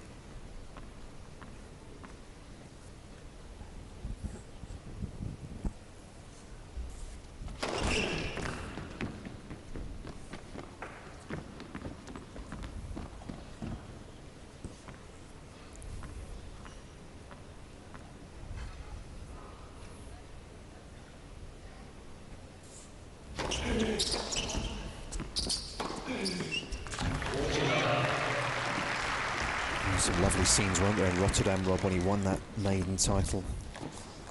Got the phone out, didn't he? FaceTimed his father just after Madrid, shaking hands. Yeah, that was very cool because he had a lot of near misses. In fact, I should change those words. There weren't near misses in the finals. He didn't come close to winning the finals that he played in, right? The first 8 in a row he lost. He didn't win a single set. And eventually got over the finishing line in Rotterdam this year, and then just opened up the floodgates later on. In fact, I think he made the finals the week later in Marseille, if memory serves.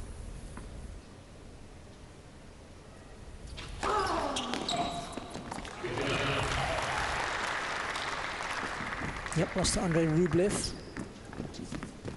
Nice little run that he went on there, and then Miami was an early loss. Indian Wells was an early loss.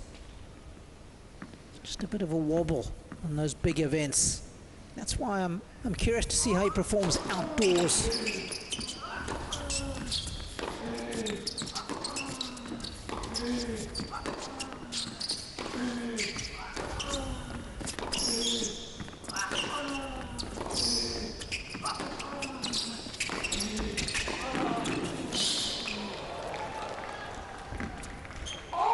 Oh, calls a late one.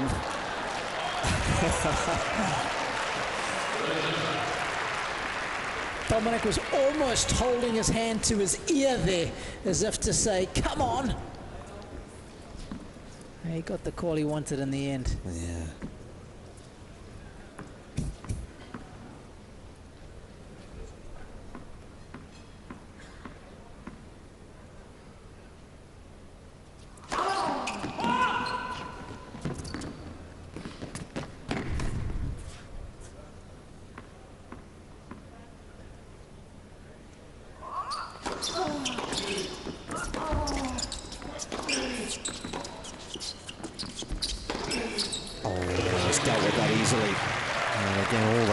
Done earlier.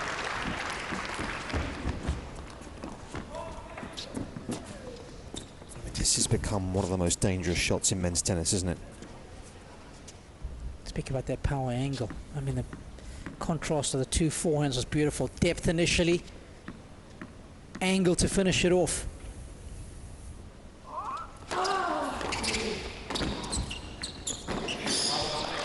Oh, old school, love it. Over to S&V.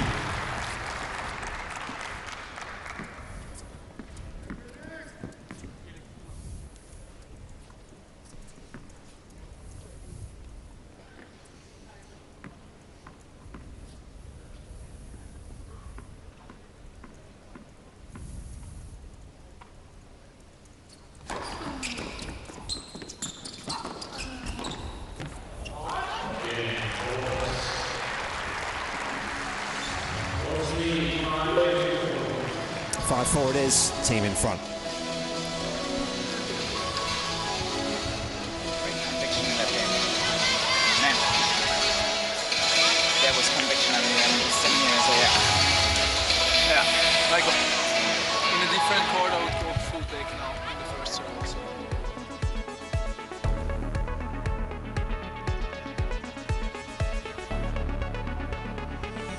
That shot used to be a double-hander until he was about 14 years of age, when his second coach, Gunter Bresnik, because his dad was his first, decided to change the two-hander to a one-hander for Dominic.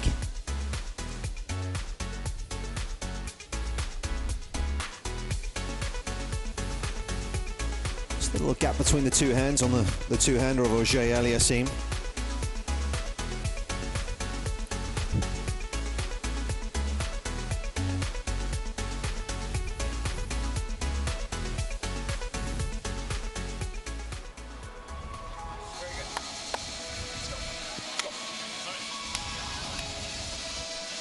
There's his dad, top right of the screen, next to Dominic's mum is his wife, of course. Yeah, both heavily involved in tennis, Rob, aren't they? Yeah.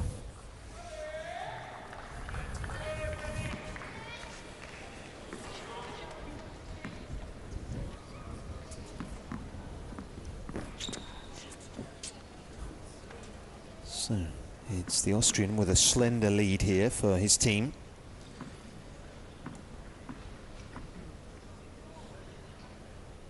Kite's playing catch up throughout the course of this set.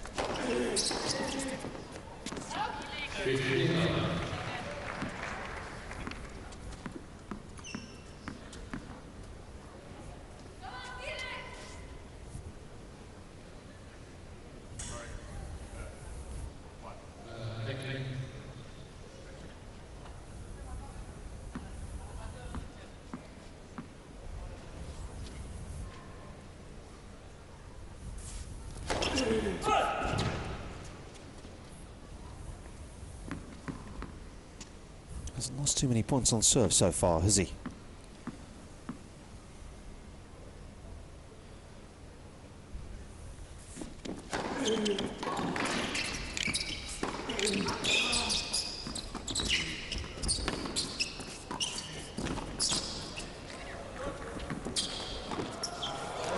Oh, that was a point with a lot of nuance to it. A lot of ingenuity. Yeah, this ability to keep the ball below the heart of the net a couple of times from Dominic was beautiful. And then exploiting the space, Felix just got himself into a jam. Maybe gone old school there and just hoiked up a lob. Keep yourself in the rally.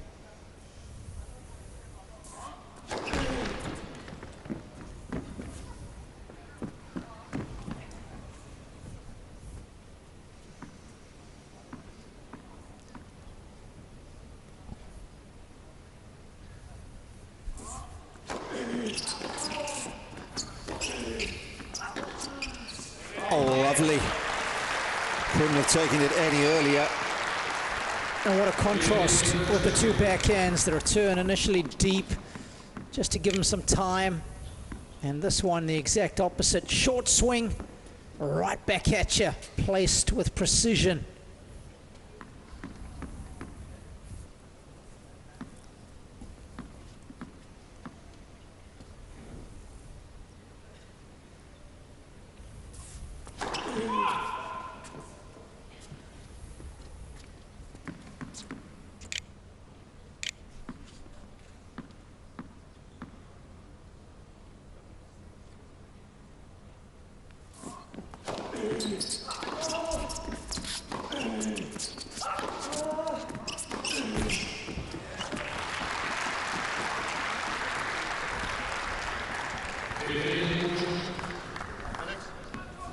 Perfect time to strike.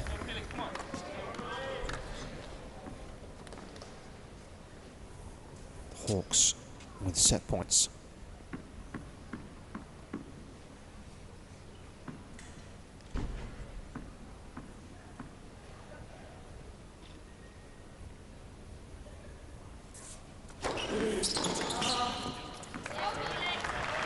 He likes that one, doesn't he?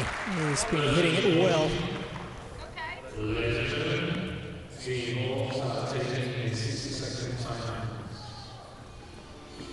Just break the rhythm here. Good stuff, Nick. Thanks, Good. guys. Enjoy this. Eins von beiden. Eins von beiden. Eins von beiden. Jedes Mal. Soll ich erst gleich mal gehen? Erst nicht so 100%, aber kannst du mal einen kleinen Video, weißt du?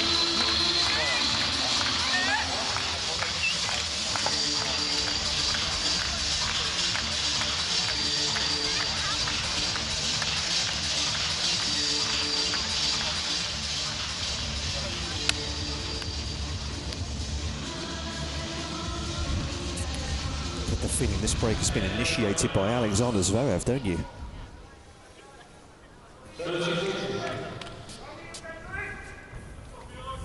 Insider knowledge.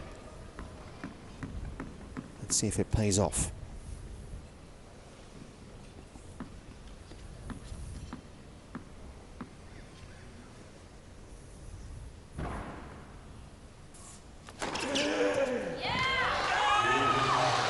Adrenaline-fueled serve.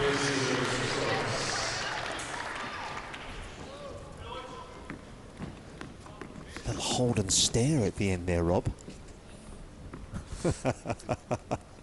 Got that one horribly wrong.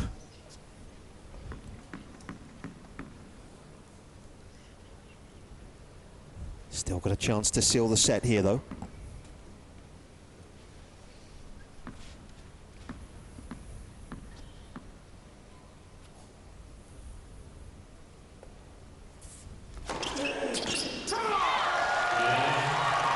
Steely stuff from Felix Auger-Aliassime, who was made to wait, but he made them pay.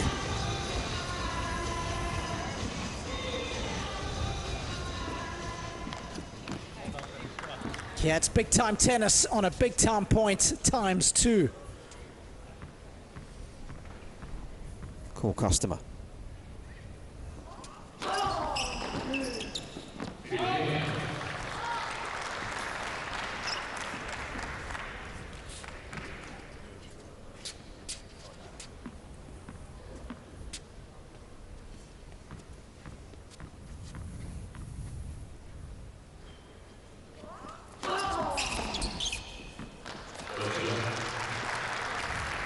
Almost up there at 70% first serves made in this opening set. Points one behind the first serve. He's only lost one when he has landed it.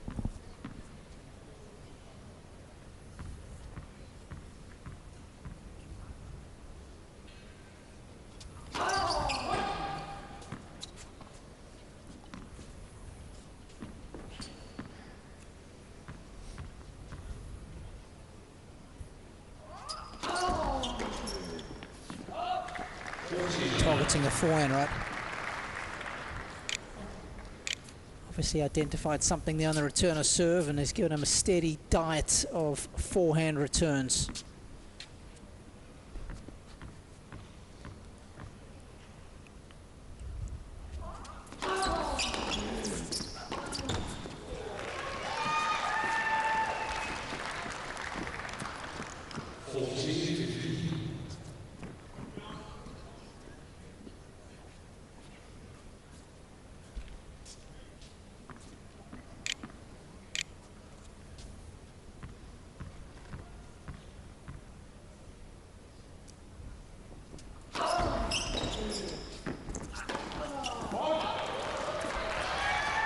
To be quite that good.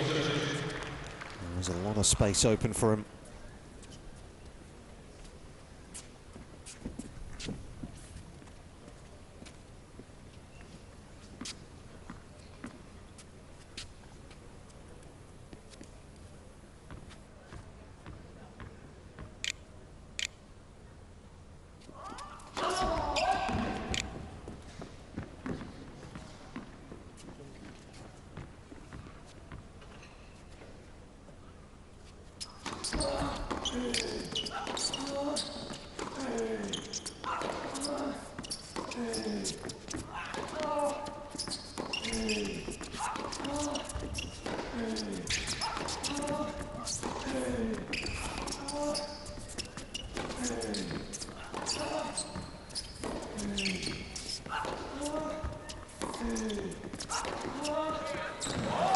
That's a missile from Dominic Thiem to end the game.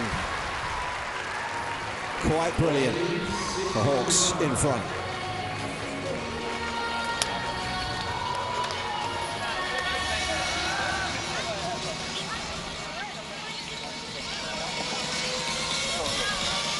Neutral, see the opportunity, commit to it. You miss it. How about this?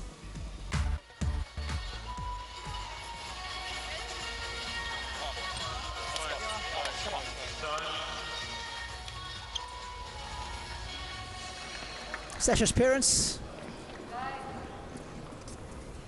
I think it's past Arena's bedtime. Looks like it.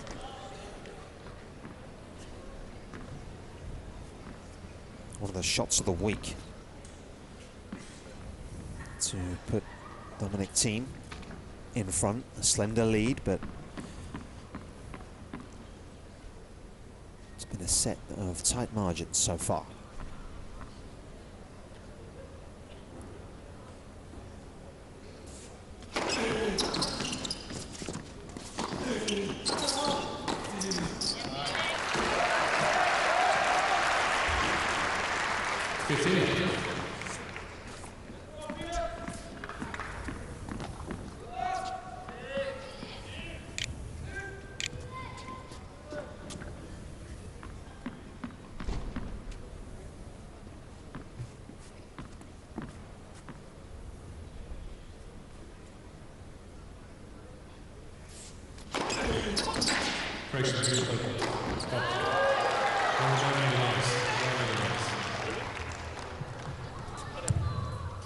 Ask him. He made a noise. Look.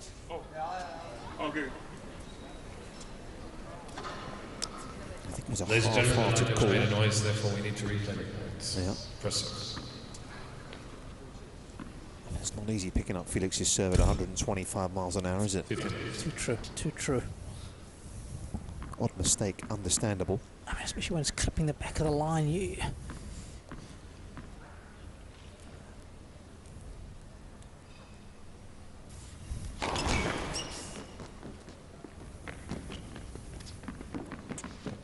Limited processing time to make that call.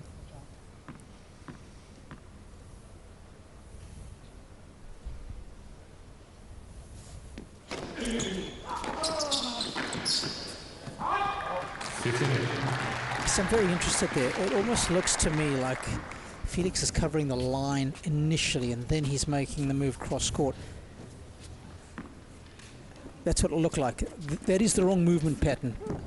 I think you've got to cover the percentage play on the return of serve there, which is cross court. And if team takes it down the line, then you lunge for that. But looked like he got the footwork wrong there. Just didn't anticipate the pattern correctly. 13-15. Something else that team does really well. We saw Dimitrov do it yesterday evening against Kyrgios. Big serves down the middle on the deuce side. The ability just to chip that ball back into play, keep it low, get themselves into the point. Dominic expected to make that last one.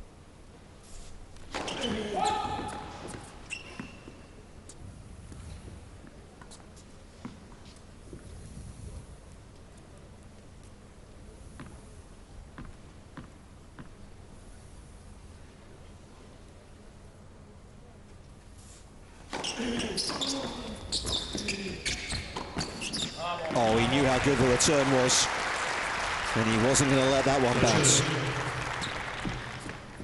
I mean, how compelling is this? As soon as he hits it, he's on his move in. We've seen team eager to get in this match, haven't we, Nick? It's about a certain volley.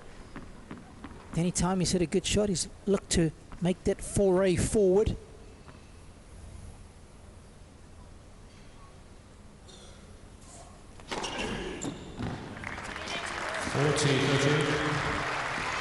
Yeah, it's a filthy serve, that one. Oh, tell you what. Nigh on impossible to catch up to it.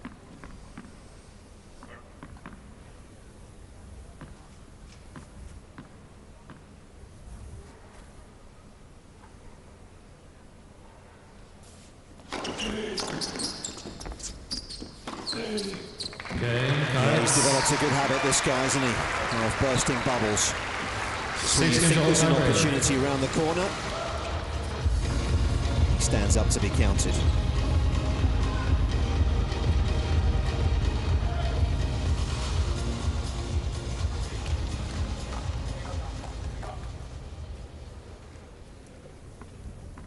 So a tiebreak it will be.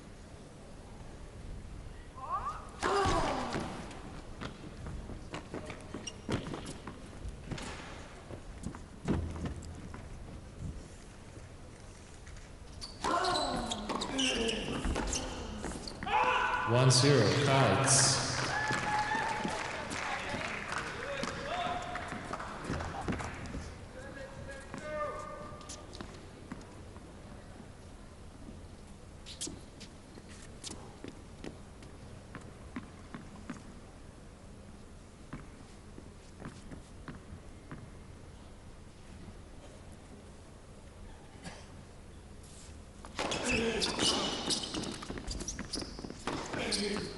Oh, he's overdone it. A real reprieve for the Hawks there.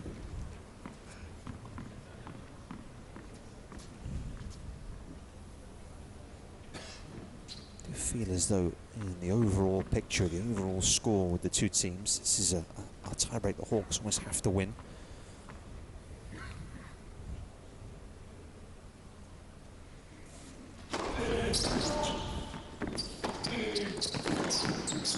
Yeah, well watched. Well watched. Speaking about the effectiveness of Felix's serve at one stage, during that win streak that he was on indoors, he held serve 93 times in a row. From the first set against Dan Evans in Antwerp to the second set against Ema and Garcia.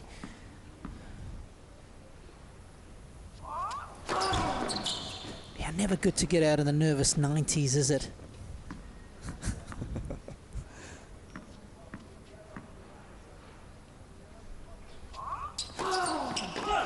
3-1 comes.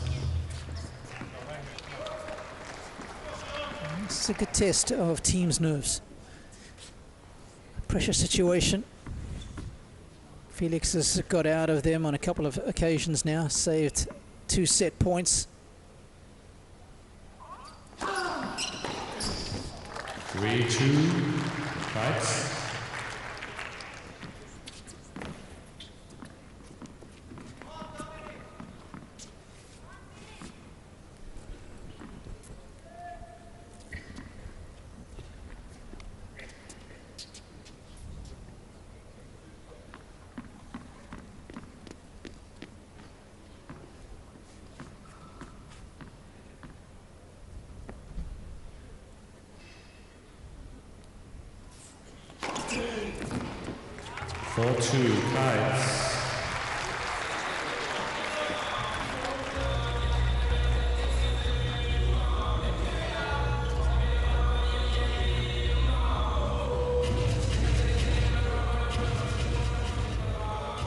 Always nice when you can change ends in a breaker and have the ascendancy.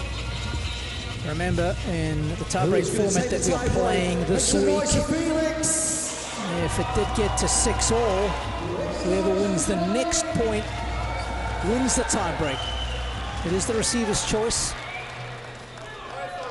but it's a sudden death point. It's either 6-all in a regular tiebreak, or if it was 9-all in a super tiebreak. Felix will be hoping he doesn't have to go there. 5-2 Clinical again. Wasn't a bad return, Rob, was it? Not at all. Not at all. I mean, there was a lot of work for Felix to do there.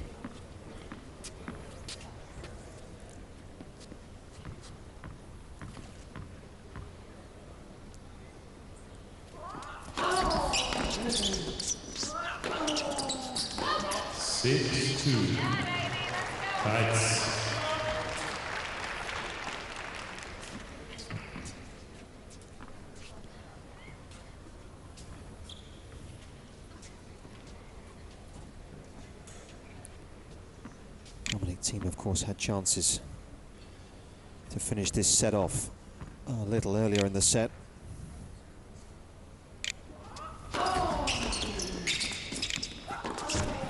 It's not to be, and it's the Kites that stretch their lead in the Coca-Cola Arena this evening. Holger Rune leads Dominic Thiem 7-6. Okay, that was a very, very tight set. We've got some giveaways. Who wants some freebies? Dubai? Yeah, everyone loves a freebie.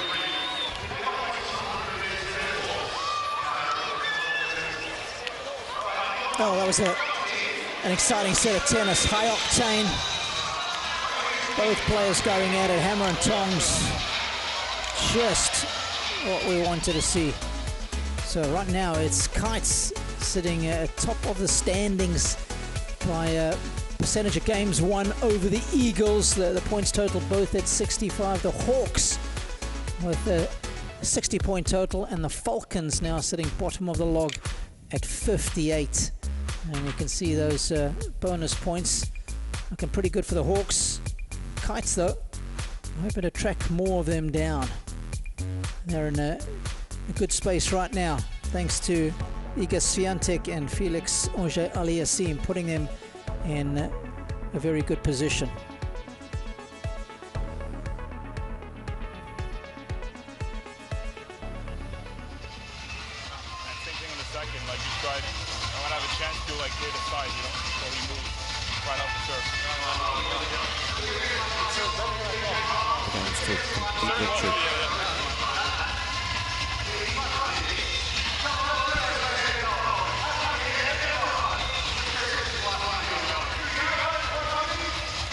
Calm and composed as he has been for so much of this season, and he's taken his team, Rob, to the brink of victory here. Yeah, our calculations, just 2 more games needed for Felix and the Kites to get an unassailable lead.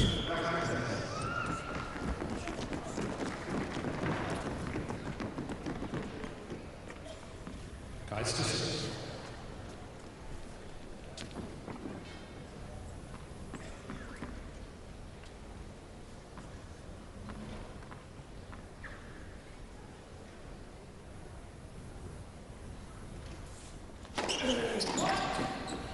Go, just updated the graphic at the bottom right of your screen. That Kites total should have read 30, does now. Just some fine tuning needed. So 2 more games for them. Of course, the Hawks have won 24 games with 1 bonus point, that coming by virtue of the fact they won the mixed in a super tie break.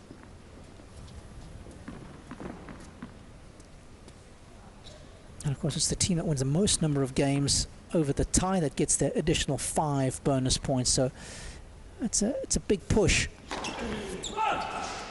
Really does help your cause. Yeah, right now it's a big ask for the Hawks. We're going to need Dominic Thiem to go into overdrive here. And you can see it on the bug there above Felix's name. 2 games to win the tie for the Kites. There it is. Just pop back up.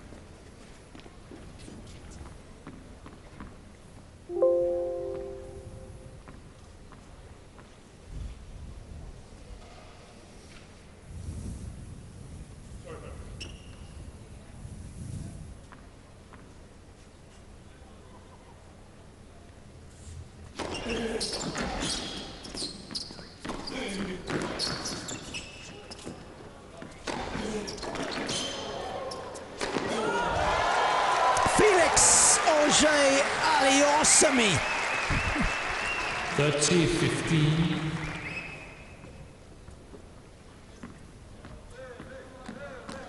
How's this guy as an athlete?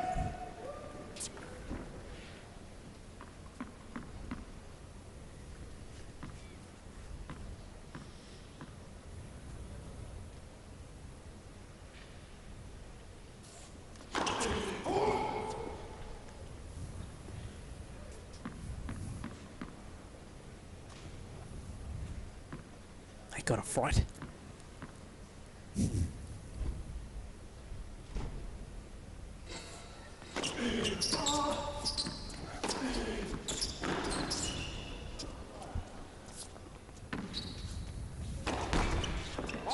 Oh, it's just been diverted. One of the very few mistakes he's made. There's Freddie Fontaine. That's Freddie looking disappointed and ecstatic. Doesn't give much away. He worked with Vasek Pospisil for a while, didn't he? Among others, Jeremy Shardy.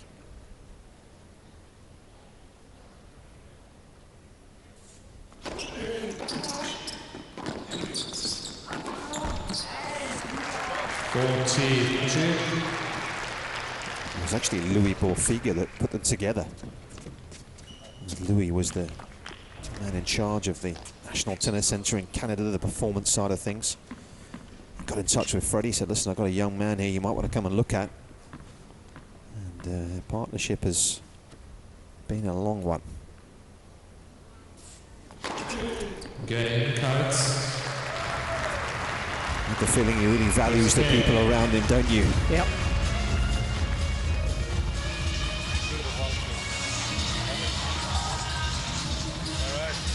And he leads by a set and 1 love here.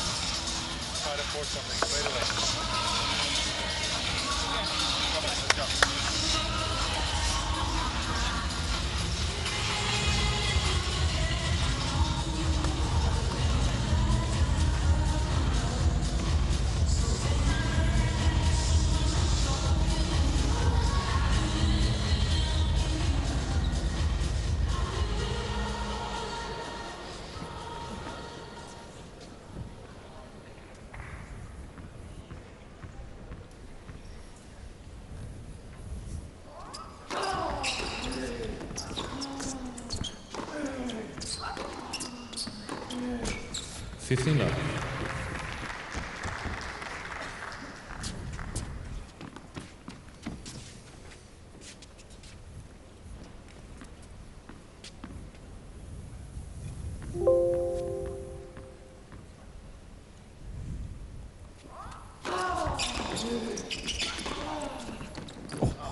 Oh, he is all over that.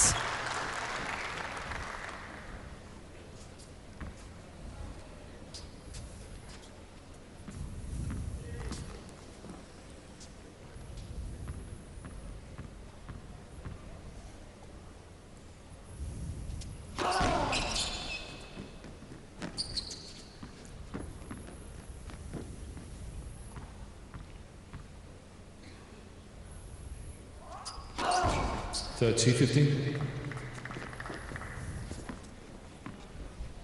Of course, reached a career high number 3. That was almost 3 years ago now. March of 2020 did the Austrian. Very different goals right now, though. 40-15.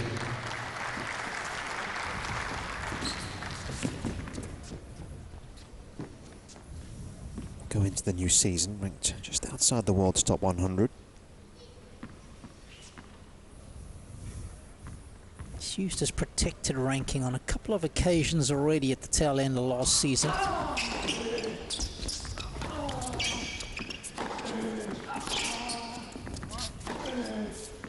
Captain's game. August.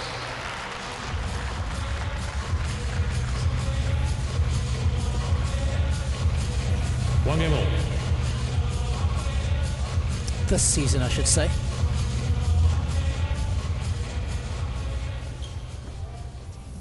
Yeah, given a wild card into the Australian Open, wasn't he, understandably?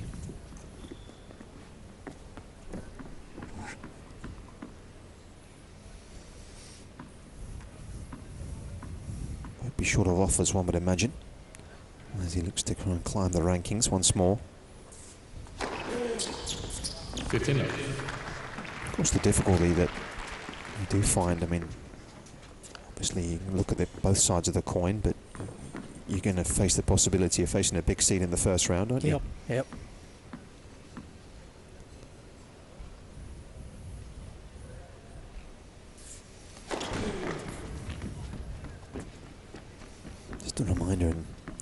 Felix serving to win the tie here for the Kites right now.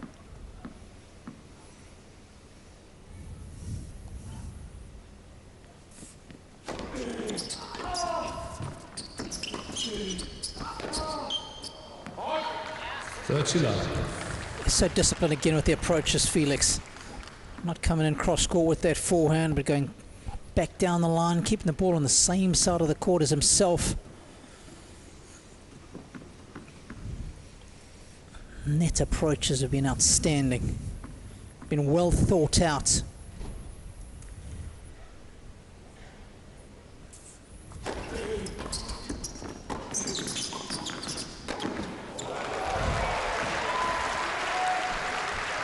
Felix is here, he is there, he is everywhere.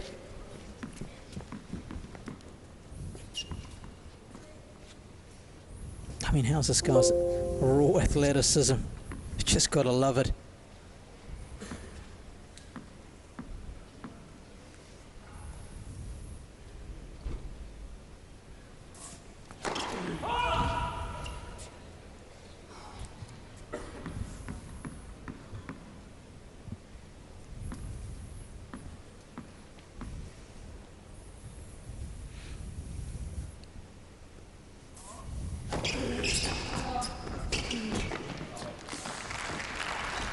Took a risk. Almost trying to take the net away from Holger Rune. Did a good job. It's not easy to time a second serve as well as he did there, especially with a single-hander.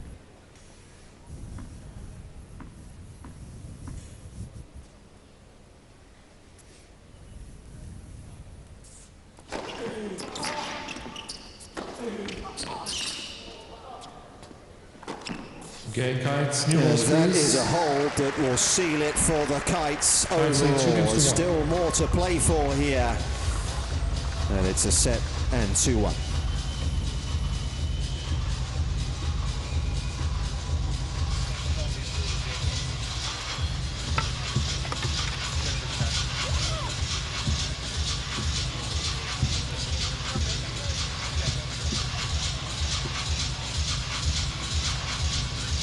Yeah, so despite the fact that they've locked up those 5 bonus points, of course, still plenty to pay for, because it's all about the accumulation of games. You want to just keep adding to your tally so that when tomorrow's ties roll round, you put yourself in the best possible position to qualify for Saturday's showpiece final.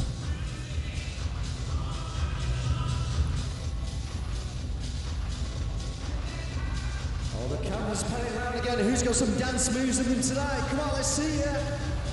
Hey, there we go.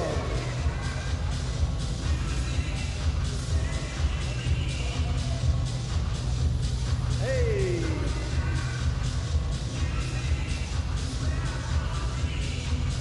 Need to see you limbering and ready for Dead Mouse live on stage a bit later on. Time.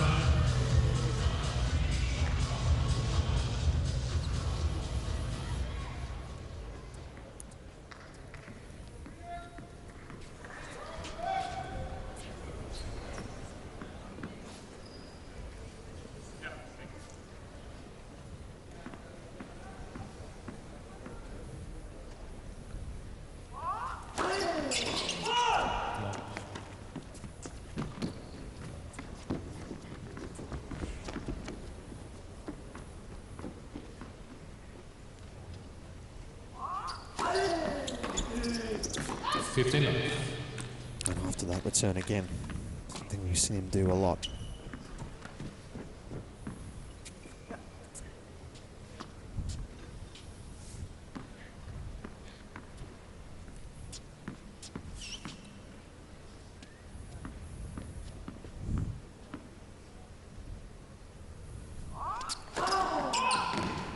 We're going to bring in Peter Vessels in a moment or two.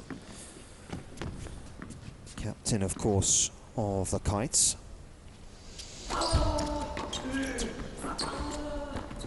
Peter, Nick Lester and Rob Koenig up in the commentary box here. How much are you enjoying captaining this great team so far? It's a it's a great experience for me. I think we have a great team, nice combination of some experienced players and a couple of youngsters, and I have the feeling that that everyone is getting along very well. So that's an extra plus, I guess. Pete, first of all, your star players has been Iga Swiatek so far. What has impressed you most about her game? I was just talking about with Ginny about it. You know, why is she so good? What makes her so good? And we both came to the conclusion that this is the full package. She is so unbelievable quick. Yeah. She's strong from the baseline. She's so consistent.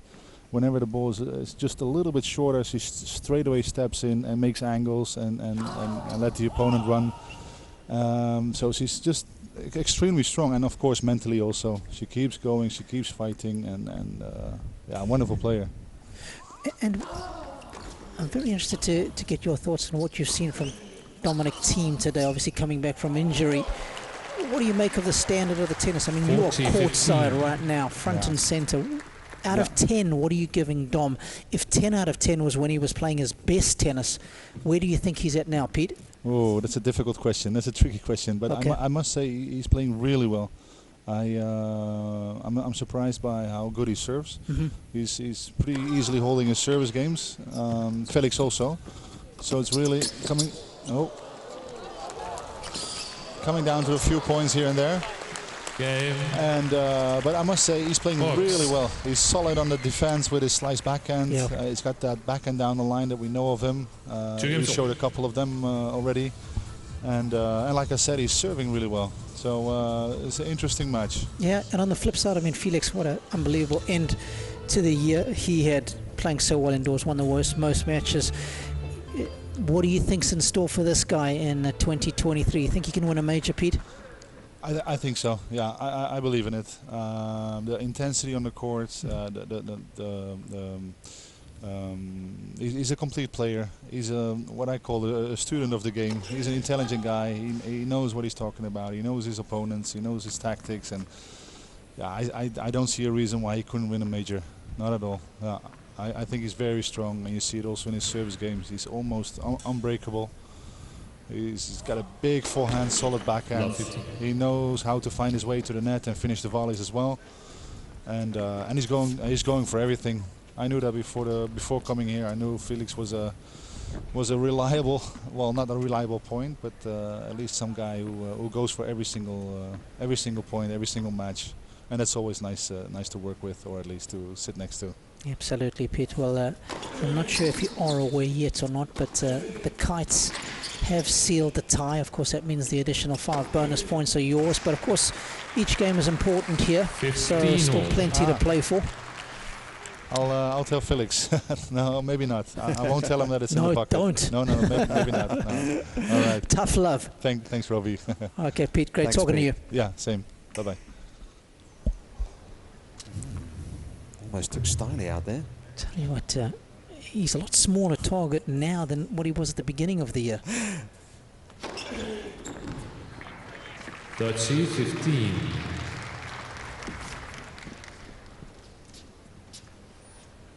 That's double trouble right there. Two of the very best cameramen in the business. Mark and Stiley. Stiley taking a rest. Mark handling the controls for now. 40-15.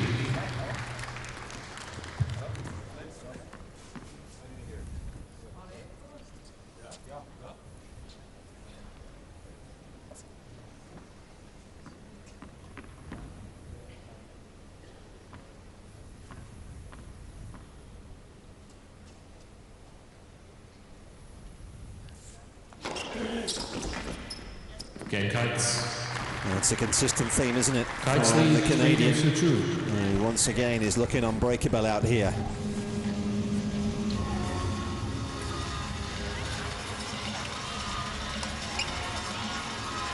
Doesn't drop his level a whole lot these days, does he, this guy? One thing to be able to sustain it for an hour, but he's been able to just keep it going, keep it rolling. He's a proper player, isn't he?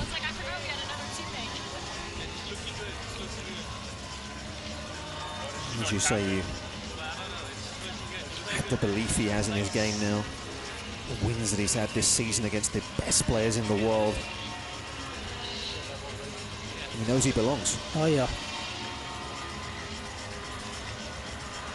Had a heartbreaker in Australia, didn't he? Had a 2-set-to-love lead against Danny Medvedev, and that one got away from him. It's funny how things swings and roundabouts, isn't it? Medvedev getting out of that one, but having the title in the palm of his hands against Nadal. And then that one getting snatched away from him. All good, just they were opening up the serve. We'll get it. Let's take care of our own serve here. Let's go.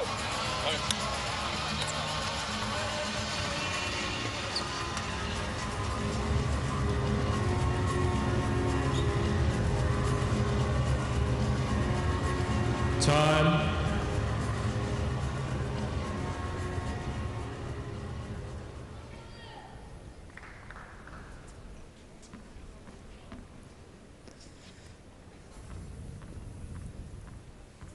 So, set and 3-2 it is for the Canadian.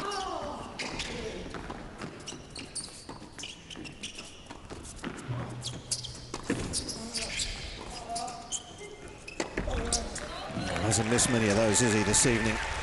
We can go to the opposite bench. Having just spoken to Peter Vessels, we'll bring Sasha Zverev into the conversation. How you doing, Sash? I'm pretty good so far. Well, could be better.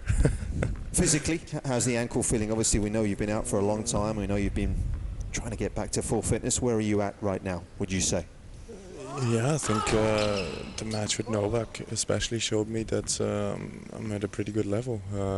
Ankle-wise, of course, you know, Novak could play better. I can play better. There's no question about that. But moving-wise and just being able to compete with those guys on court, you know, that did give me like a lot of hope in a way, because you know a few weeks ago it wasn't like that, and I think even in Saudi Arabia it was still very different. So I think you know, every week it's getting better, and that's a good sign for me.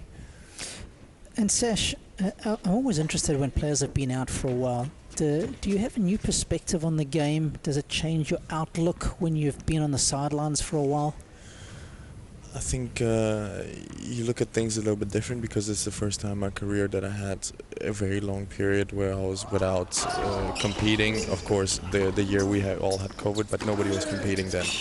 Yeah. And it was the first time where I could really look at everything from the side a little bit, watch matches, watch players compete, and not be actually at the tournaments. And that, you know, that is a different way of looking at it. I think you realize a lot of things. You realize maybe different things about different players. You realize you know, different game styles as well. So it was really an opportunity for me to look at it in a different way. And I think you know, I don't want to say it will help me or not help me. I think you know, I would have preferred to play the last 7 months, but it was definitely something that I'd never experienced before. Yeah. Did you watch much, Sash? Did you watch a lot of tennis, or did you try and sort of get away from it? What was the approach in terms of just sort of keeping an eye on what was going on? I think tennis is such a global sport and such a big sport that even if you're trying to not really pay attention, you will, you know, get to see some matches. I think, you know, Grand Slams, the Wimbledon final, the US Open final, you're always going to see those kind of matches. Doesn't matter whether you're, you know, in the tennis sport or not, because they're shown everywhere. It's such a big deal, I think, all around the world, that you're always going to pay attention. But it was a very interesting year on the ATP Tour. I think, you know, a lot of new Masters 1000 winners, a lot of you know, breakthrough moments at Grand Slams. We had Carlos Alcaraz finishing #1 in the world. We had, you know, Novak being the favorite at every tournament he basically played, but didn't play 50% of the time. So it was really, you know, more of a spread out year. I mean, we have Alcaraz finishing #1 in the world with 6,500 points. I think, you know, that didn't happen back when Roger, Rafa and Novak were playing. They all had over 10, 12,000 points. It was very different, but you can see how much, you know, how much spread out it is if those big three aren't there. Yeah, it certainly is. Sash, I want to rewind your memory back to the beginning of the year. Yeah. Of course, at the end of 2021, you finished so strong. You win in Vienna, you win the Tour finals. What were your expectations at the start of 2022? Well, I had a lot of chances of becoming world number one. I remember that. I had the chance at the Australian Open that put a lot of pressure on me. I didn't perform well. And the more I played, the better I got into the season. I think on the clay courts, I really started to feel my game. Again, the beginning of the season was tough for me.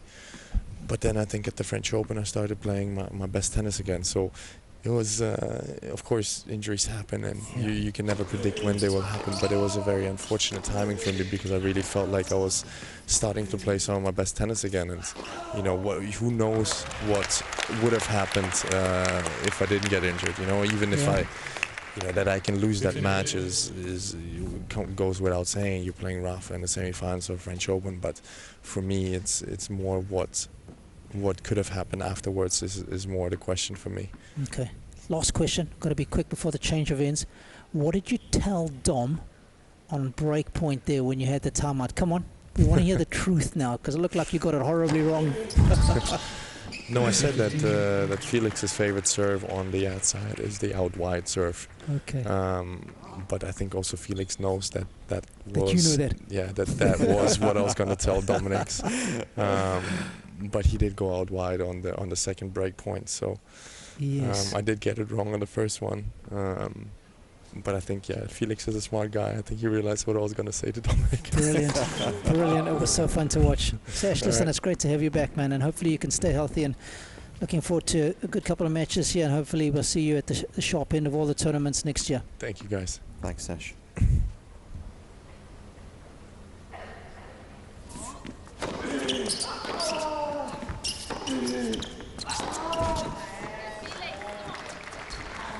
Can't convert on that one, did he? He's hit a few of those today, though, isn't he?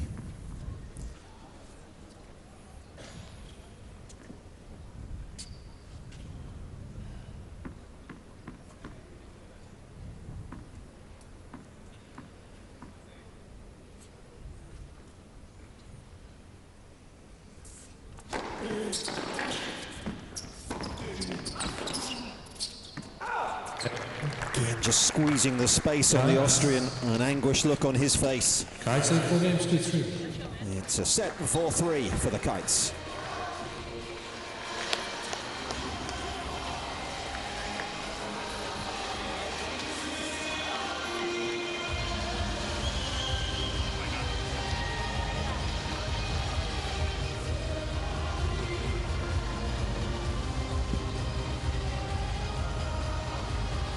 Very shortly, we've got a Just Dance competition. Was a little low to drop the ball, but okay. I don't mind it because we were looking, but yeah, the backhand cross court is a great dynamic for you. That's a great dynamic. I mean, that's safe place.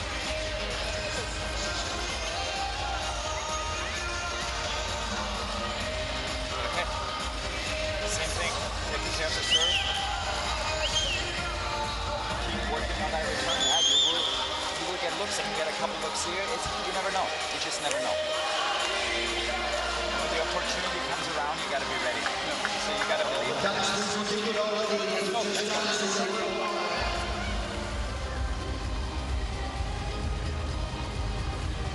Time.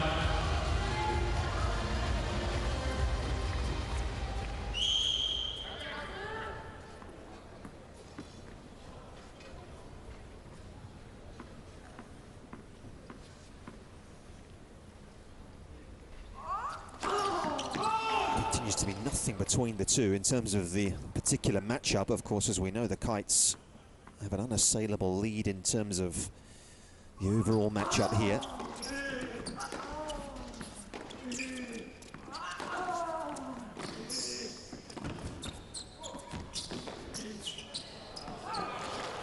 Mayhew, of course, will guarantee to take the 5 bonus points for winning the tie, but still plenty to play for the Hawks in terms of just keeping their side of the scoreboard moving going into tomorrow.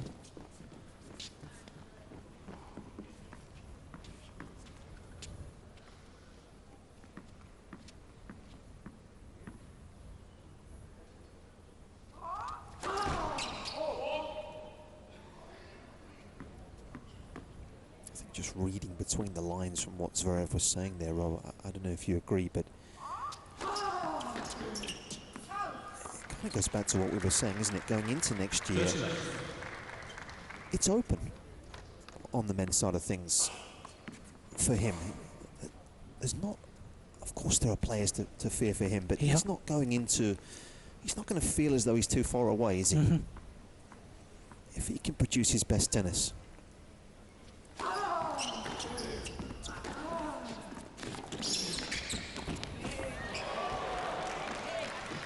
30-15. Some players know, a lot of players to be fair, know the points tally and how that's, where that stands compared to previous years, isn't it? Talk about Alcaraz being on the 6,500 point mark. I think at one point Djokovic was at 13,000, wasn't he? Yep. At the absolute peak of his dominance.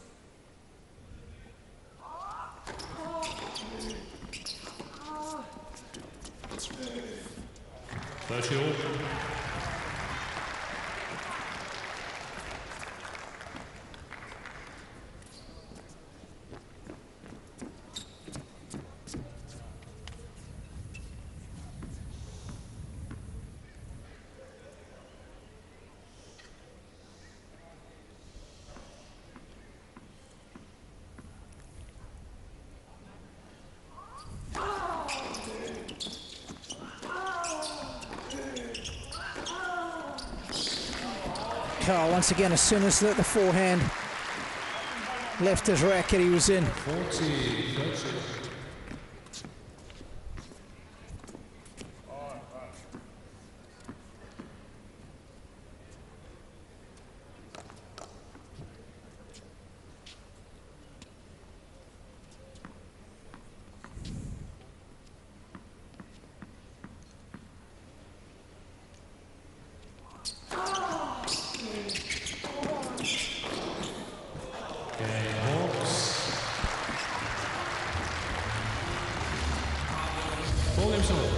I love this from Thiem. The fact that he's been bold. Not going to mix things up with the serve and volley. It's been a good all-round performance. I've been mightily impressed with what I've seen from Dom this evening against a player who has been almost the star of the show at the tail end of the regular tour.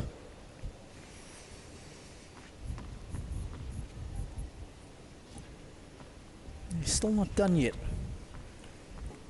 Plenty of games up for grabs.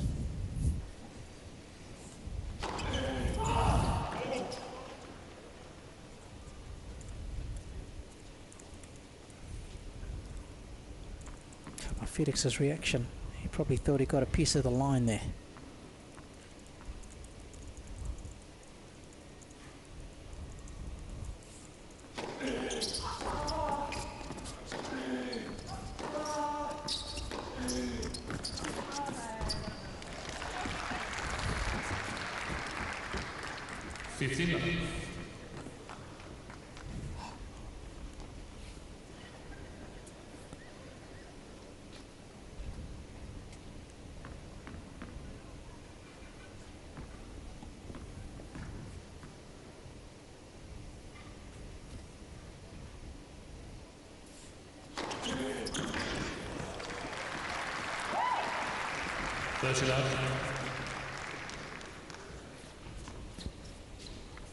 Can you look at the evolution of players' strokes and technique? I mean, you think where Felix was just 3 or 4 years ago on serve.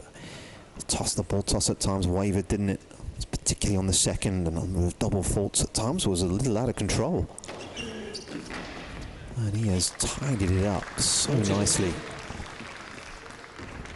Yeah. This, Peter Wessels, the coach of the Kites, was saying he really is a student of the game.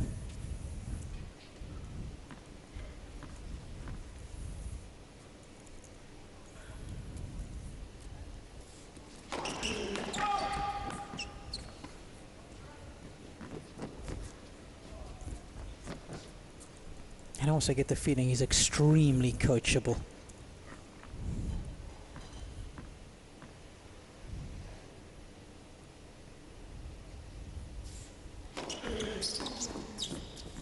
There's a lot of input from various different voices as well in recent times.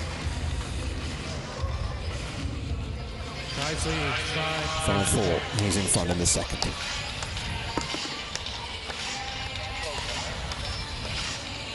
I think is also what I've seen this year, and I noticed it for the first time.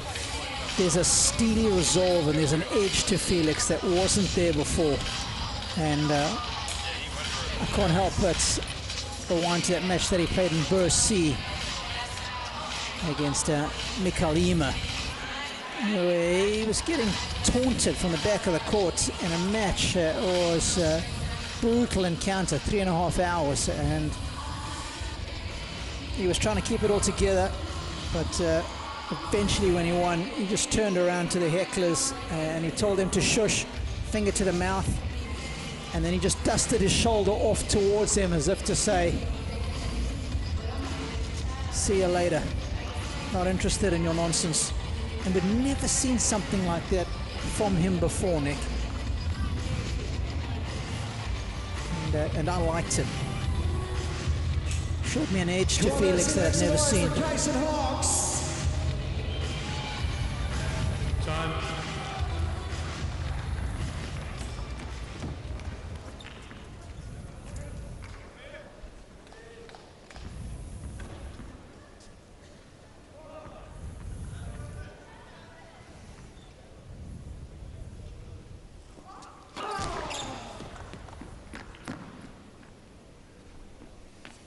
Been a while since we've had a break. Aliassime gets one here and brings the evening to a conclusion.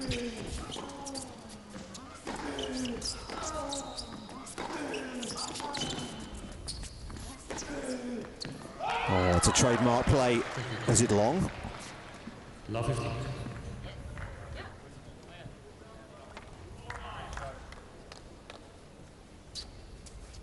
Was it overruled by John Blom?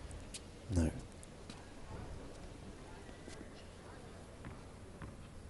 Yeah, it is love 15. Dominic Thiem actually giving him the call. Good sportsmanship from the Austrian.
Something different from Holger Aliassime. Not just the backhand either, off the forehand earlier in the rally.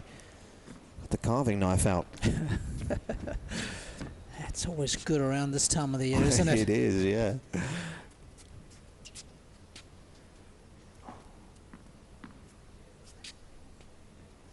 Not for the turkeys, though.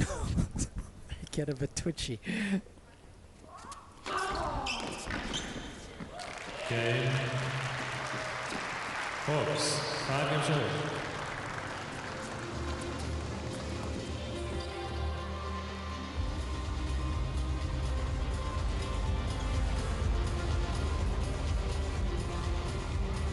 And the Hawks now level with the Eagles. Of course, John Lafney's team of the Eagles. Was talking a big game at lunch, wasn't he, JL?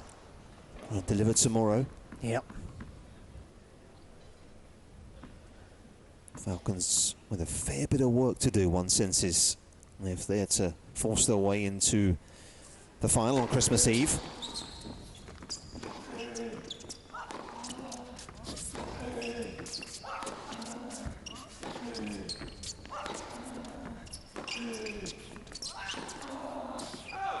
15.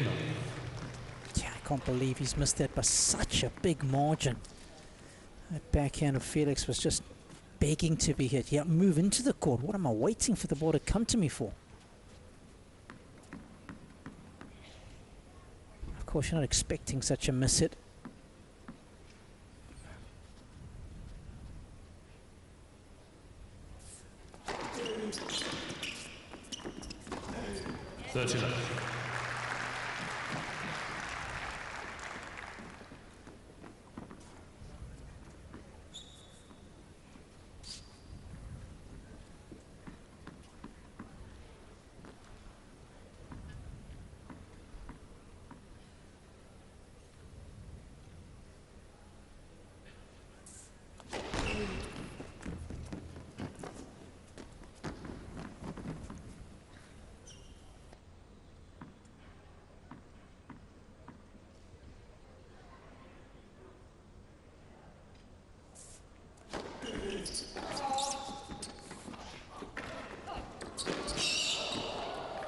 Oh, yes. Well, he may have the power off the forehand, but he's also got the feel to go with it.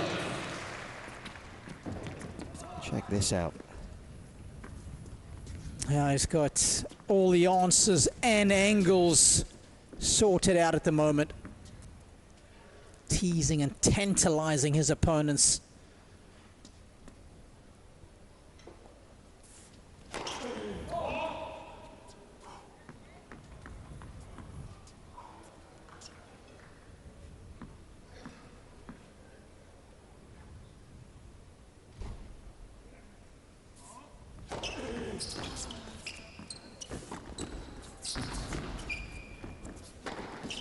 Out. 40-15.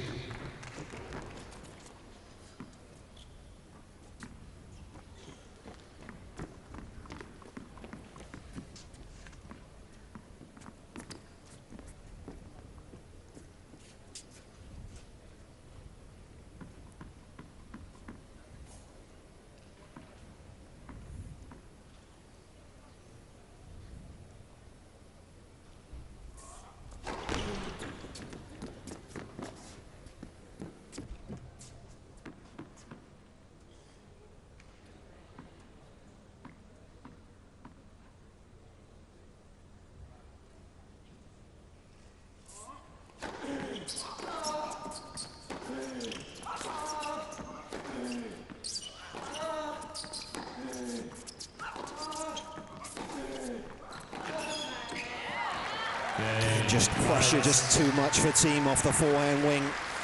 Just caught too deep. Another tie break maybe around the corner.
Dominic Thiem then serving 5-6 here in the second.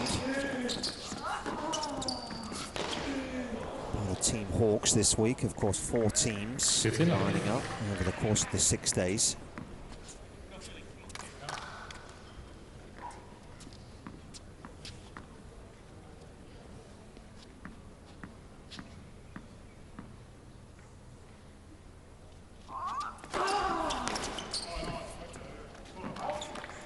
それだ。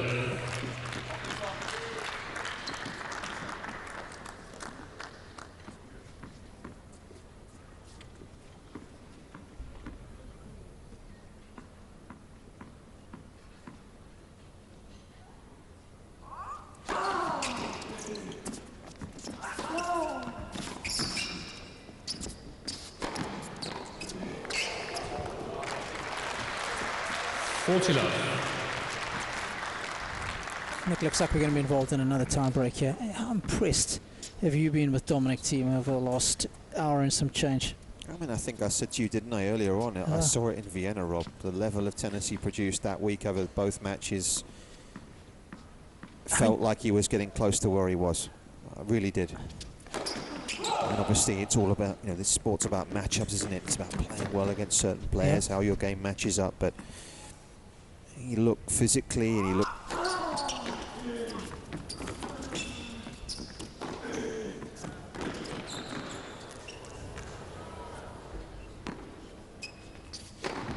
And, you know, as you say, you've got to have some context. He's playing a player who probably is among the top 3-4 players in terms of form right now in world tennis. Yeah.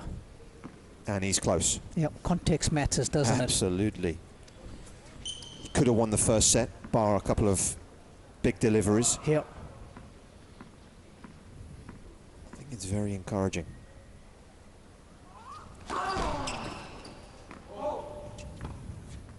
This sport is so much about confidence, isn't it?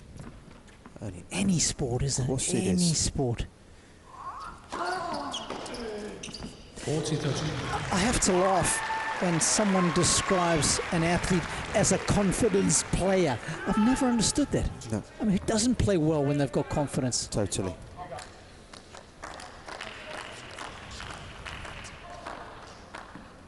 I've yet to hear a player in any sport say, I don't play well when I've got a lot of confidence.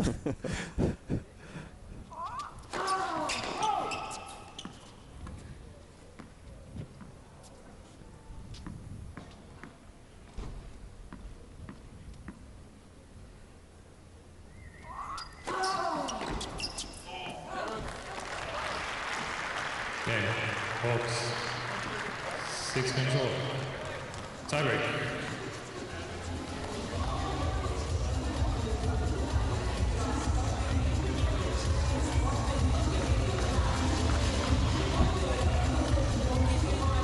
The latest finish of the week. We've just got 11 o'clock local time here in Dubai.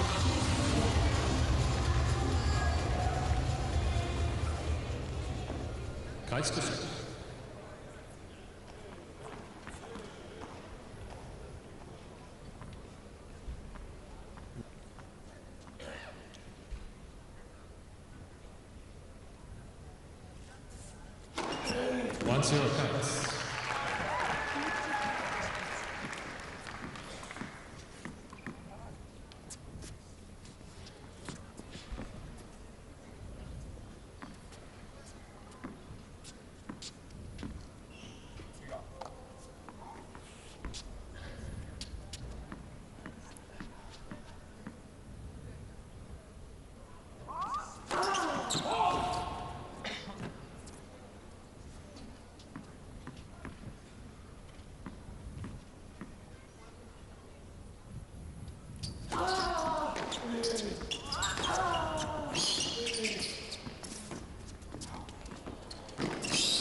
Oh, not on this occasion. The wheels were turning quickly, weren't they? And that's the look of a man who knows, or believes at least, he should have made the shot. It's the kind of expectations he's got about his game. How quickly does he cover the court?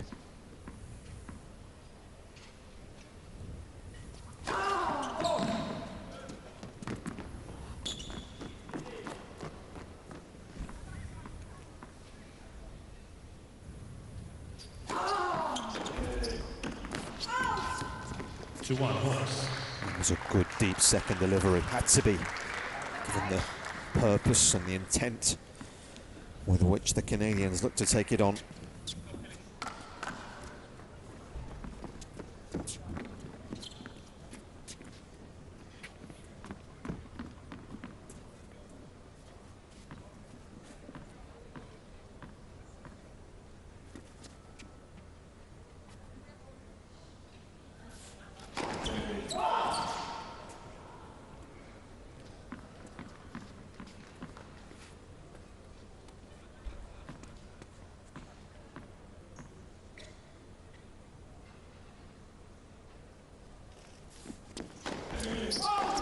3-1 Hawks.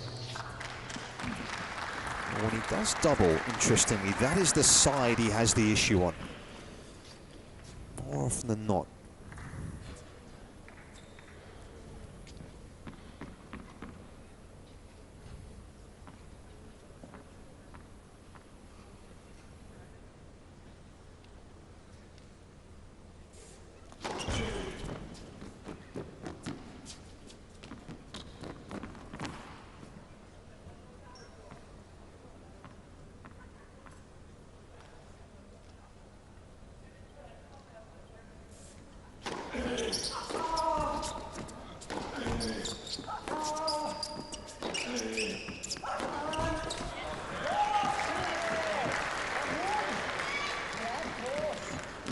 Two Hawks.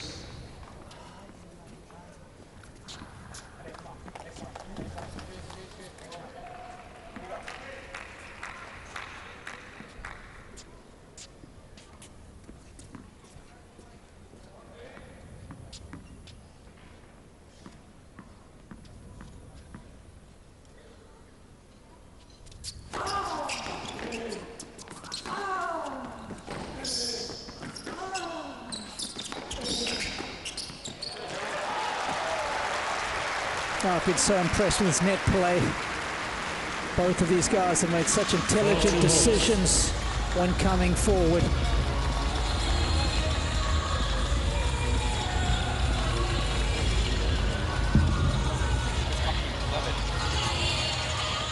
Not much input needed from Coach Grow. Just copy and paste, Dom. Copy and paste.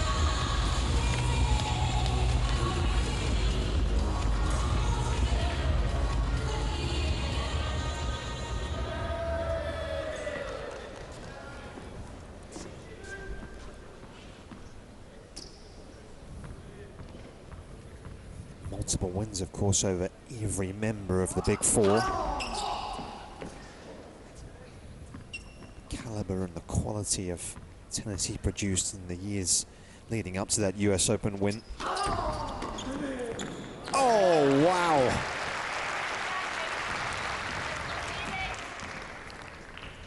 Three Hawks. What a stunning return. Not an easy shot to hit the inside-out backhand from that position. He made it look routine.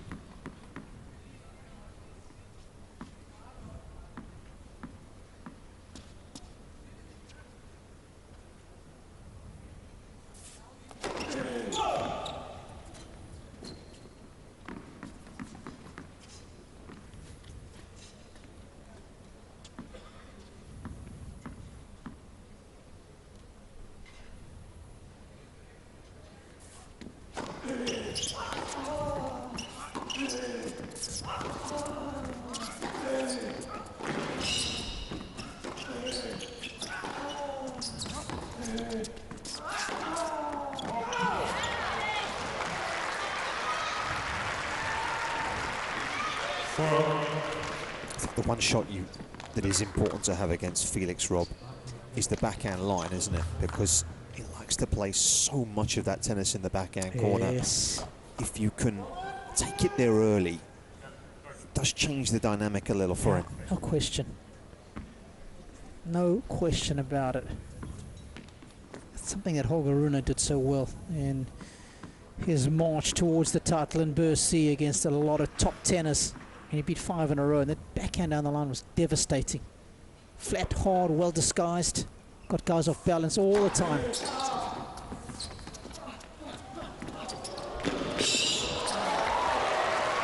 Such soft hands from the Canadian again. I mean, the flight of this ball was absolutely perfect. Enough spin to be able to make it check.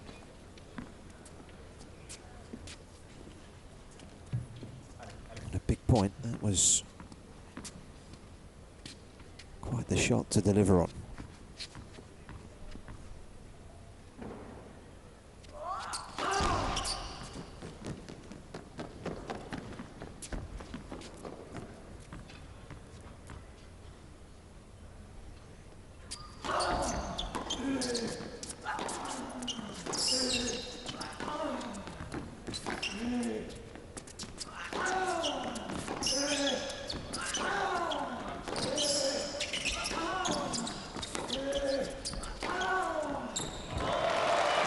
in your life have you ever seen anything like it.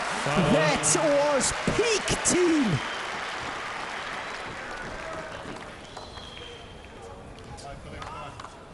Boom! That's not coming back.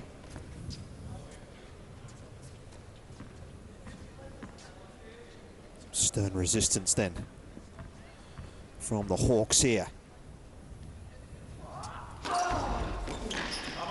Oh, he's found the perfect first serve to maybe steal this tie-break.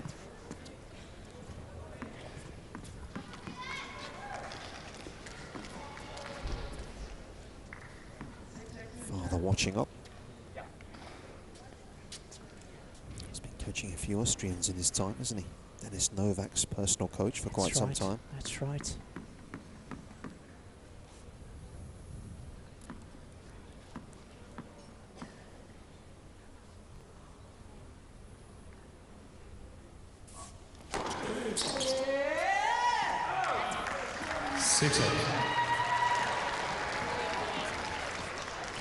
Change hands, please.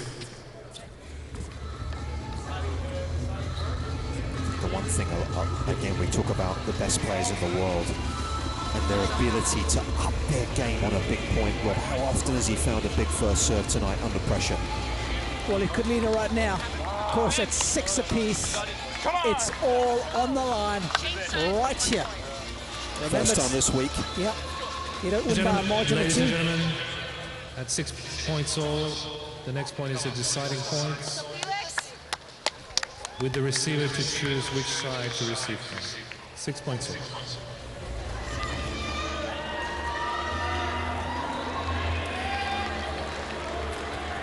He's changing it up. He's been beaten a couple of times on the ad side with a deciding point. He's gone juice. Match point and set point here, all in one.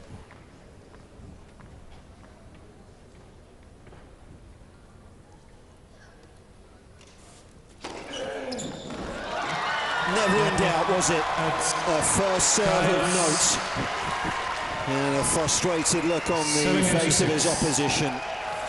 Felix Auger-Aliassime, yet another victory in this World Tennis League. That was a good contest. Get it done. Let's hear it for our winner. Well, it's the Kites that one, that stretched their leads. What a day it was for them. How about that final serve from Felix? As they say, you got to stick with the girl you brought to the dance. And he loves that serve out wide. And brought the heat when it mattered most. Good stuff. Highly entertaining match. Thoroughly enjoyed it. So, what does that mean as far as the standings are concerned? Everybody's played 2 ties now, and it's the Kites who sit atop. Of course, they've won twice. That means they've got 10 bonus points, 5 from each tie win. They sit with a total of 77. The Hawks, what are they, 11 behind them at 66, and then the Eagles hot on their heels at 65. So it's nicely bunched there between the Hawks, Eagles, and the Falcons. Still very much all to play for tomorrow when we have the final round of qualification for Saturday's showpiece final.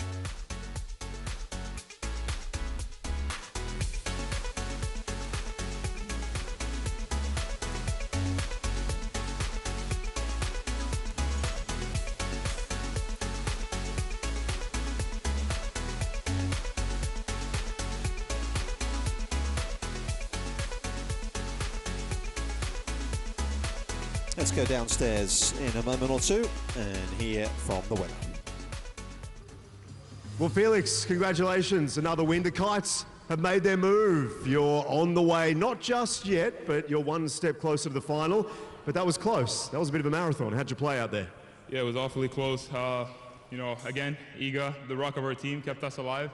Got a lot of points on the board, so that was great. And then, no, it was a great match, honestly. I think, I hope the crowd enjoyed it. It was a high level. You know, I've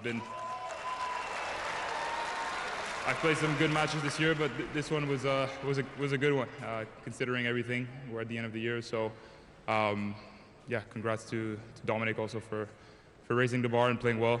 I enjoyed my time on the court for sure. The commentators were talking about your form, but your serve in particular. They were calling you Mr. Unbreakable at times. Tell us about the improvement in that shot. How confident do you feel on your serve at the moment? Pretty comfortable, I would say. No, I mean, I served unbelievable today. Yeah, it's tough to serve any better than I did, again, on match point, acing. So, yeah, really happy with that department of my game. Hopefully that keeps going in the next months.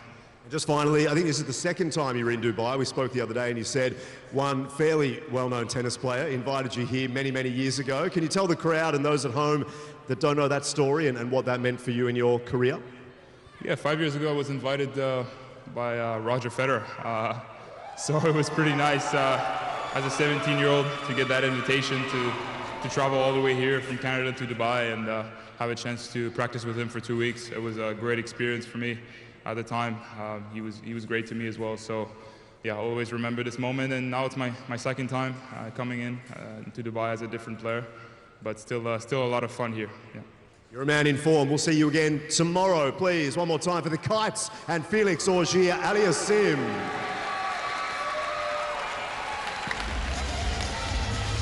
Yeah, really is in a very rich vein of form, isn't he? And he has been so influential this week for the Kites. This is how it all shook out today, Rob. Yeah, the Hawks got off to a good start. They got the early lead, winning in a super tiebreaker in the mix, but the Rock, as Felix calls it, Iga Swiatek, having to come back from a breakdown in the opening set to win against Anastasia Pavlyuchenkova 4-3. And, well, that men's singles match was like a 4-minute mile. It was hard to break, but in the end Felix got it done, 6-6. Thoroughly enjoyed all the matches. Good tight contest. We're doubling up tomorrow. It's going to be a long one, but a good one, hopefully. The Eagles and the Hawks are up early. Rohan Bapana was outstanding alongside Bianca Andreescu. They'll take on Dominic Thiem and Pavlyuchenkova. Garcia, Caroline Garcia, the world number 4, meets the Wimbledon champion. And Nick Kyrgios, yet to win this week, will take on Alexander Zverev in the men's singles. 2 o'clock start, a reminder for the first match of the day.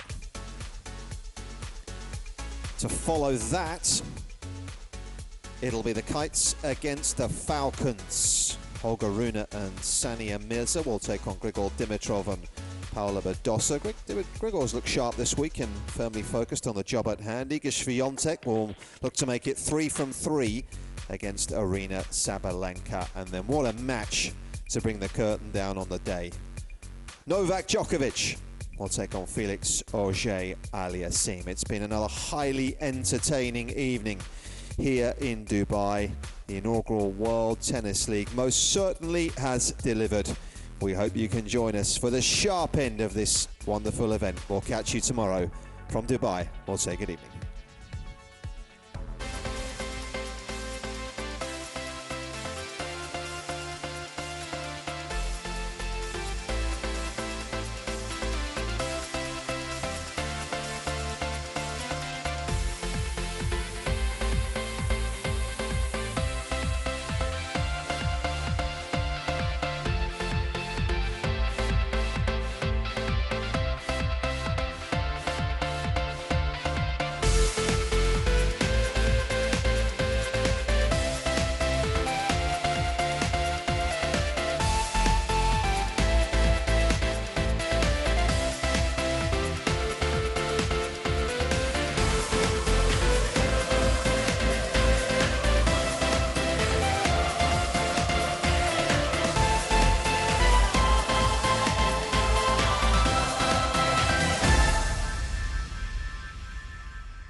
محمد مصطفى والناس دي كلنا بننزل.